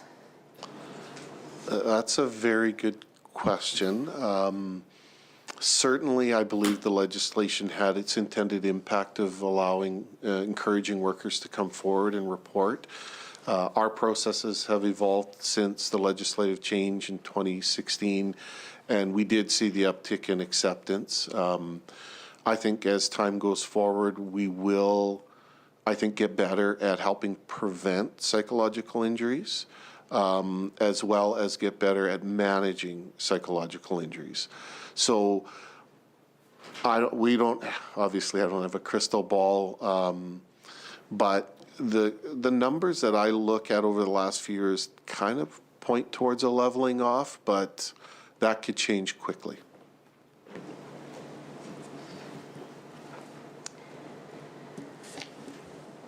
Thank you. And recognizing, again, I found this very, very interesting work, and commend the good work that's gone on already, and, you know, echo the chair in recognizing how important it is. I was also really struck by psychological illness as being the #1 cause of disability in Canada,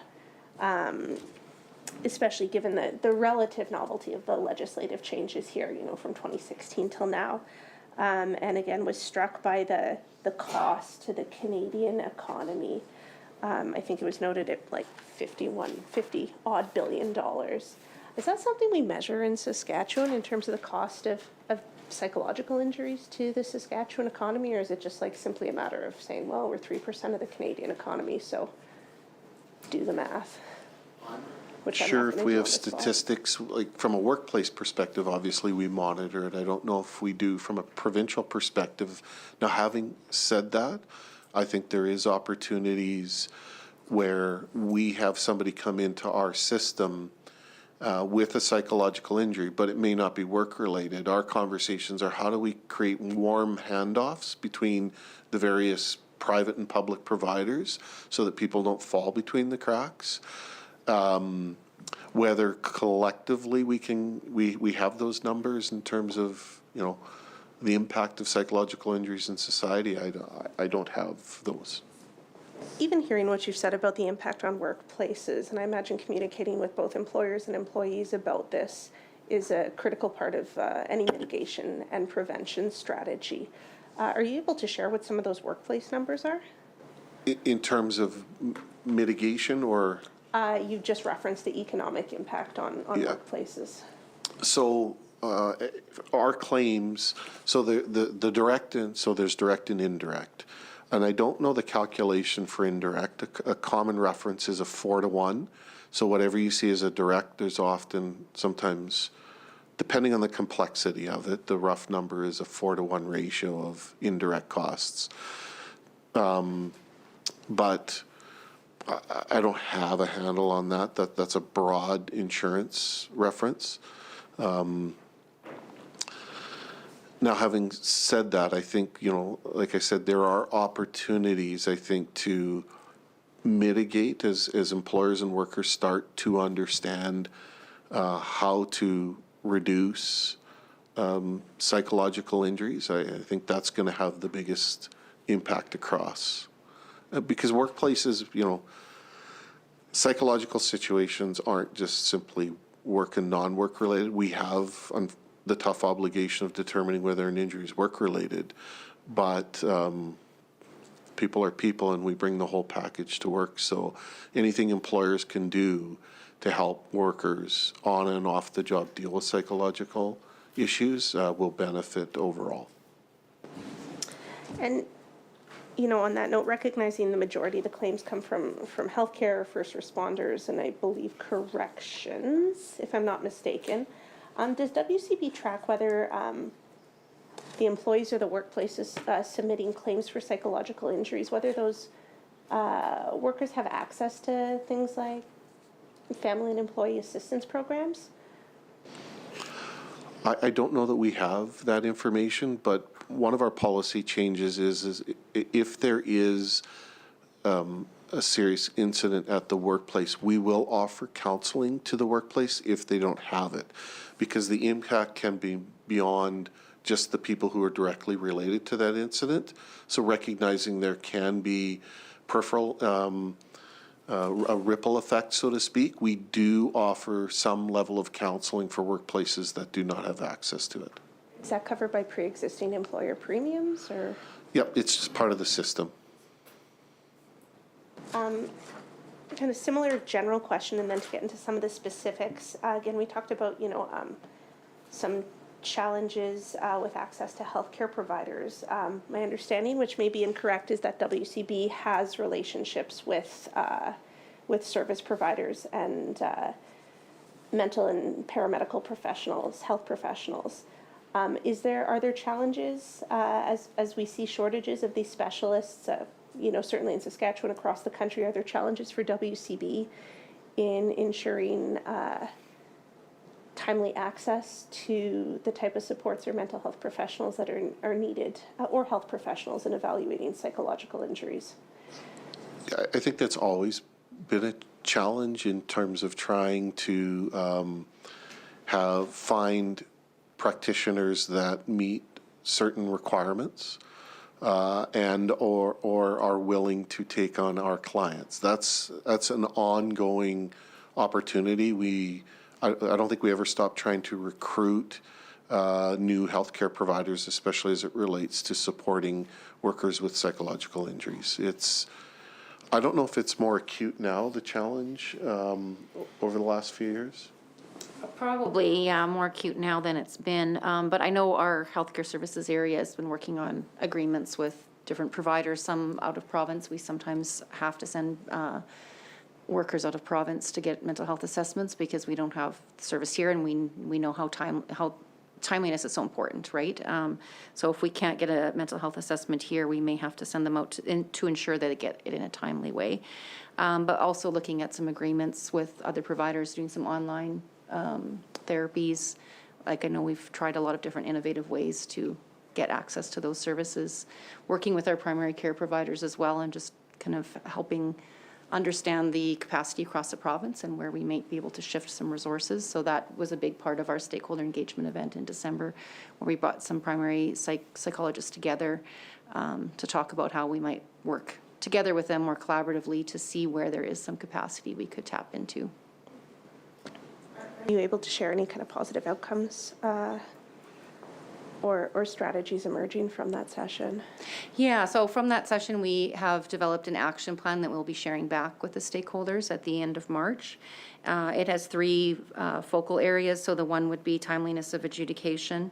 One is awareness training and skill development for our staff, but also for employers and healthcare providers.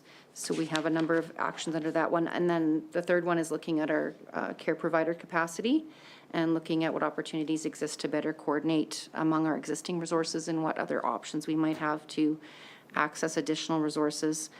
Those are the 3 priority areas coming out of that stakeholder engagement. Internally, we're also looking at our policy. So in, I think it was 2019, we had the new legislation, 2016, sorry, the new legislation on presumptive legislation. And so we're looking at the policy there as well to make sure that we're applying it as effectively as we can, and we hope that that will also improve timeliness in those circumstances where we may not be applying it to its full capabilities.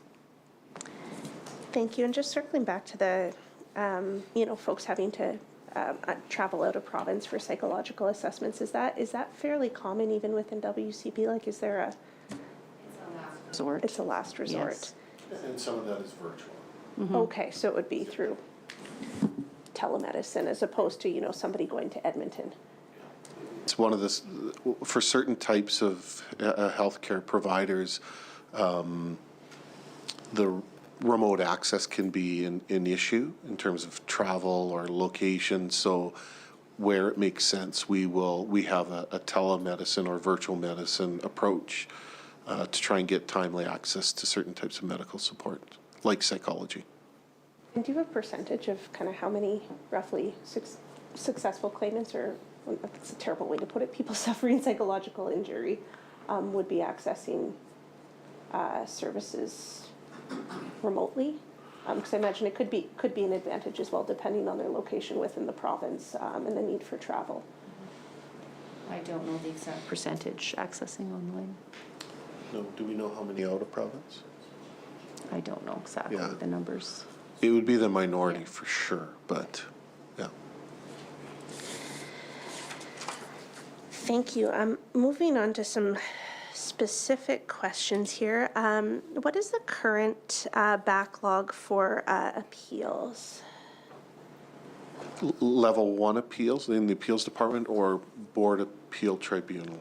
Let's do both. Do both? Do we have?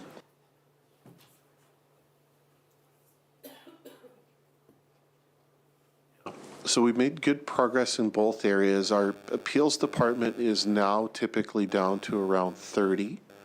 And then, so 30-day wait time. And our Board Appeal Tribunal is, I think, one of the best in the country. I think it's around 100 days total. So it's not so much how many, it's the timeliness of trying to get to each one of those customers. And what are the implications for the employer and the employee in that kind of time lag in between?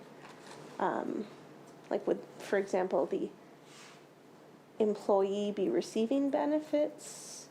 Depends on the situation. That could be the reason they're appealing. Their benefits may have ended, and so they're maybe appealing that decision. We usually give notice, significant notice, if benefits are ending, and try and transition people. But obviously, the impacts on the employer side is, from an administrative perspective, if they feel the appeal is not warranted, then they're pulled into an administrative process that takes them away from their day-to-day work. If the appeal is successful, it could be a lump sum cost coming on to their statement. Now, having said that, in some cases, when an appeal like that, a large appeal is won, in some cases there's cost relief applied, so the employer isn't unduly burdened with those costs. Thank you. Moving on to some of the recommendations from the auditors, I guess kind of picking up where my colleague had left off. Hearing what you've said about the volume of work for the psychological unit, which I think you said emerged in 2019. Can you help the committee understand, especially in regards to some of the things, the essential things like the quality reviews not taking place, and some of those targets being fairly substantially missed in previous years? Why are psychological injuries, why were psychological injuries handled so differently within WCB? So after the legislation, we were treating, as we'd historically done, we'd treated psychological claims as every other claim. And given the increase in volume of psychological injuries that started to come in post-legislation, we were hearing from staff that typical psychological claim was not a typical claim, and they were struggling.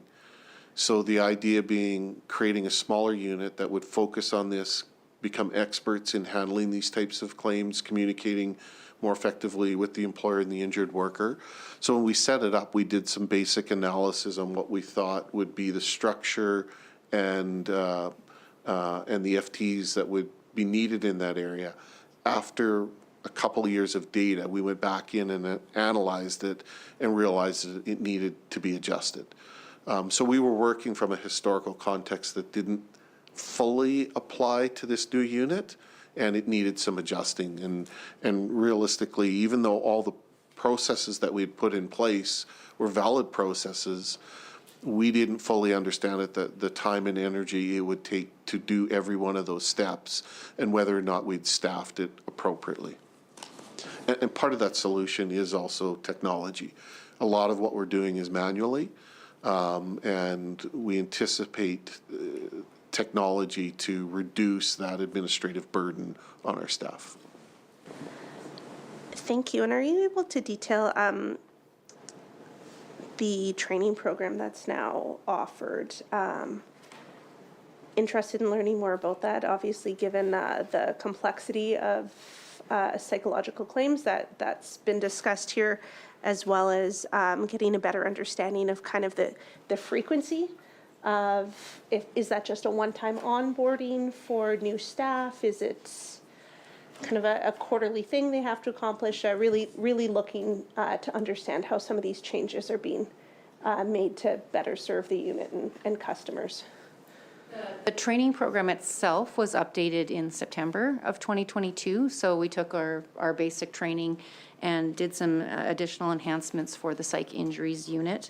They've also been focusing on trauma-informed care, cultural safety and competency, and the working mind, which is just training that helps them understand psychological injuries better and also helps them work with our clients who, again, are particularly vulnerable. All of our clients are vulnerable, but our psych injury clients are particularly vulnerable. And as Phil has mentioned, we're moving into work disability prevention training starting in April. And we have several modules there, some which will be core to all staff, but will include training for the psych injuries unit as well. So I think I talked about some of this already, but building trust, empathy, mental health first aid, emotional intelligence, how to de-escalate situations that are where there's conflict. They'll be looking at holistic risk factor assessments, effective interviewing skills. So one of the things we're looking at is motivational interviewing skills, which is something already used in the field of psychology to help people, again, participate in their recovery programs. We'll also be looking at proactive communication skills and proactive return to work planning. So as a core skill, again, across the entire ops area, but in particular, the psych injury unit will be part of that as well. And then for our staff as well, looking at some stress management and resiliency self-care so that they can, again, be their best selves for dealing with our clients, because it's very difficult for them as well. So that's some of the training we've been working on, as well as workplace disability prevention and mitigation is really about a mindset shift. So we're doing some foundational training around that too. So kind of taking that historic traditional approach we've taken to insurance and flipping that on its head. So becoming more proactive rather than reactive, focusing on being supportive and there for our clients rather than focusing on compliance as much. Moving to more active return to work as opposed to passive return to work. Having our claims being medically supported as opposed to medically driven. So again, looking at the holistic person. So there may be factors beyond the medical injury itself that are impacting return to work. A greater focus on abilities. So historically we've focused on restrictions, but what is the worker able to do? So how can we get them back to work and start working while they're healing? Because again, we know that that can reduce their time away from work, and we know being at work is the healthiest place for them to be. And really much more collaborative. So collaborating with the worker, the employer, the healthcare provider on some of that planning. So some of those foundational mindset shifts or some of the training we'll start with in April, and then moving into some of the customer service skills and customer-centered service skills, and then focusing on, okay, the collaborative work plans now. So now that we are going to, it's looking at our customers in a different way, engaging them in a different way, and then collaborating with them on those return to work plans, having doing some mutual goal setting. So I think that will address a lot of the recommendations in here around setting particular timeframes for when we will see certain goals be achieved, and then checking in frequently to see if we're progressing towards those goals. In regards to those check-ins, when and how frequently does your team anticipate evaluating whether these changes have been successful? Right. Well, last year we did put in a target to have our case facilitators reach out every 3 weeks. So in the psych unit, they have a target of 90%. In December, they were at 76%, so they're not quite meeting that target yet, but a great improvement over the past year. As I mentioned, going into work disability prevention model, we'll be looking at what is the most appropriate time to reach out. And so it may be more frequently than 3 weeks, depending on the person. If they're starting a new program, we may want to check in with them the day after the program to see how it's going, make sure that they're comfortable staying there, and kind of encourage that, that recovery. So we may be reaching out more frequently or less frequently, depending on their situation and circumstances. Are there concerns about staffing adequacy in order to meet some of those targets? Again, hearing 76% as an improvement, but still significantly off the target of 90%. Yeah, well, as Phil said, this past year, we have done some analysis to look at the workload. One of the things that the unit does that's different than our other case facilitators is they adjudicate and manage the claim, so that we have one person consistently working with that worker as opposed to a handoff. So that is an additional piece of work that our other case facilitators don't have. And so we did add an FTE in September, and we'll continue to monitor our targets to see how that is affecting our timeliness. Thank you. And in regards to developing some of this necessary guidance about release of information being both timely and suitable, where does the responsibility for that lie? Does that lie specifically within the psych unit, or? Well, we have a file release process that is for all of claims ops, and we are looking at improving that file release process. We have a project starting in April.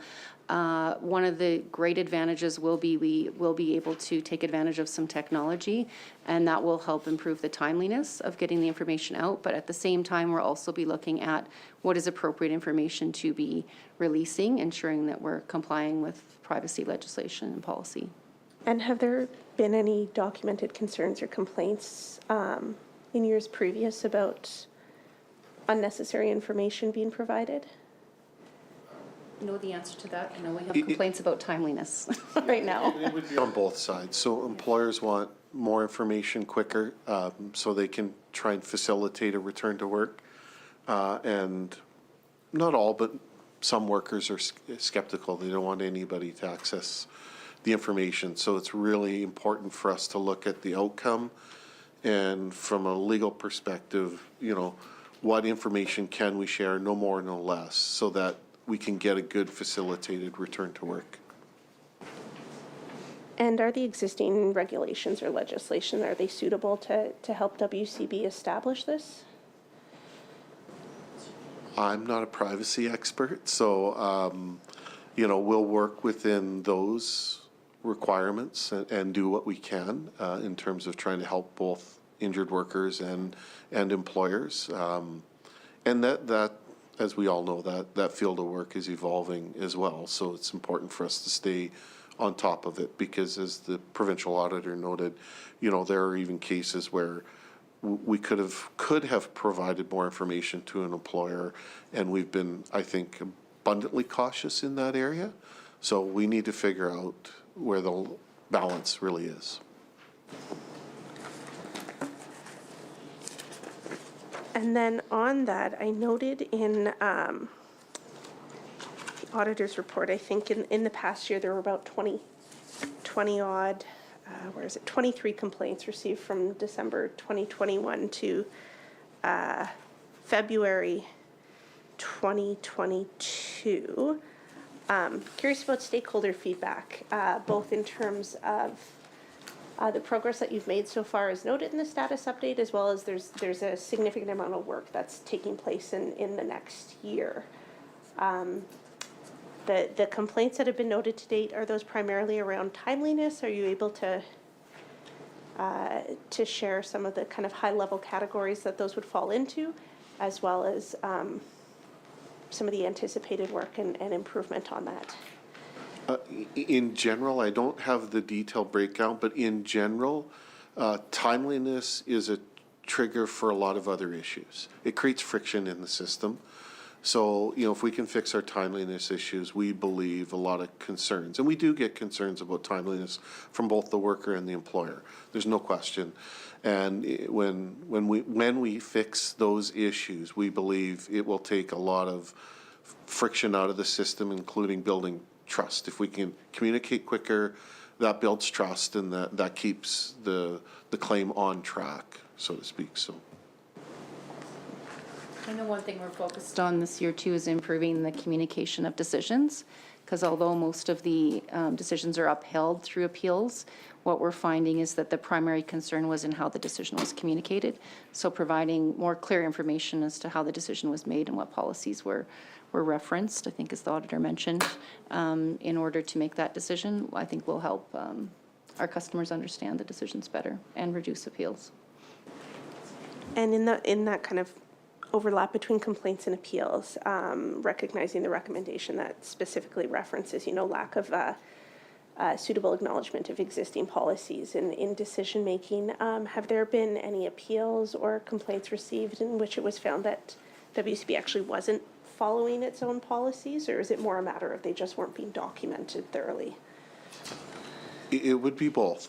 You know, there are some, a few, not many, situations where the issue, if it goes all the way up to the Board Appeal Tribunal, while they're not required to follow policy, they have noted at times that we may not have followed our own process or policy, as even the provincial auditor has pointed out. So having better reviews and quality control will help minimize those potential issues from happening.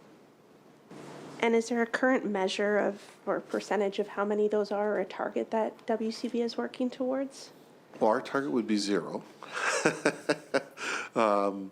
It's not many in terms of that would go all the way through the appeal process, and the ultimate decision was we didn't follow the policy. I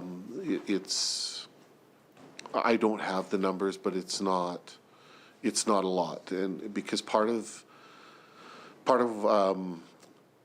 the Board Appeal Tribunal's ability is they can make a decision outside of policy if they want. So even if they make a different decision, that doesn't necessarily mean that our staff didn't follow policy.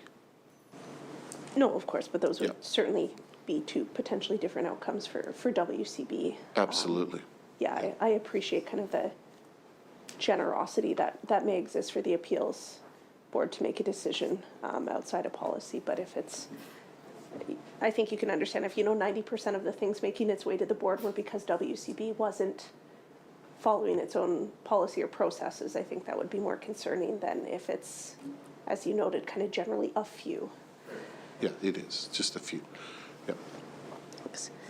And then my last question on prevention of psychological injuries. Again, recognizing the majority of these seem to come from healthcare fields, corrections, very, very human-focused areas of employment. And the initial comments that were made by yourself and officials around the necessity of preventing and managing workplace psychological injuries. Can you help the committee understand some of the real tangible impacts that WCB hopes to have with stakeholders, with employers and employees in addressing some of these, which, to the average layperson may seem like they're largely outside of the control of an insurer? Yeah, so there's a multi-pronged approach in terms of trying to prevent psychological injuries. There is a Canadian standard around managing, preventing psychological injuries in the workplace. The standard is one thing, trying to understand the standard and apply it within your workplace, especially a small work environment, very challenging. So we've created micro training opportunities for employers that can understand the standard, maybe more to their situation, as well as then what we're calling communities of practice, where we're bringing employers together and they can work on developing and implementing systems, appropriate systems at their workplace to manage psychological health and preventing injuries. Good example is we're starting a pilot project with Merit Contractors where they've selected and had 4 employers volunteer. They will go through this process and provide us feedback in terms of how do we coach and support employers in developing and implementing prevention strategies related to psychological injuries. Beyond that, we've partnered, the Edmonton City Police have had a very successful program in preventing and reintegrating people who have been exposed to psychological situations, trauma type situations. We've created another committee where we've got many of the police chiefs involved across the province in learning this Edmonton model and starting to practice and apply it in Saskatchewan. We have another committee of first responders, provincial first responders that we participate in, and we've been working with them to develop and implement resources specific to their the nature of their work, and we even worked with them to develop their own website that they could provide resources to their members. So there's a number of different programs that are being developed and implemented that will really help not just first responders, but really all employers try and understand what practically can they do to help prevent psychological injuries from occurring within their work environment.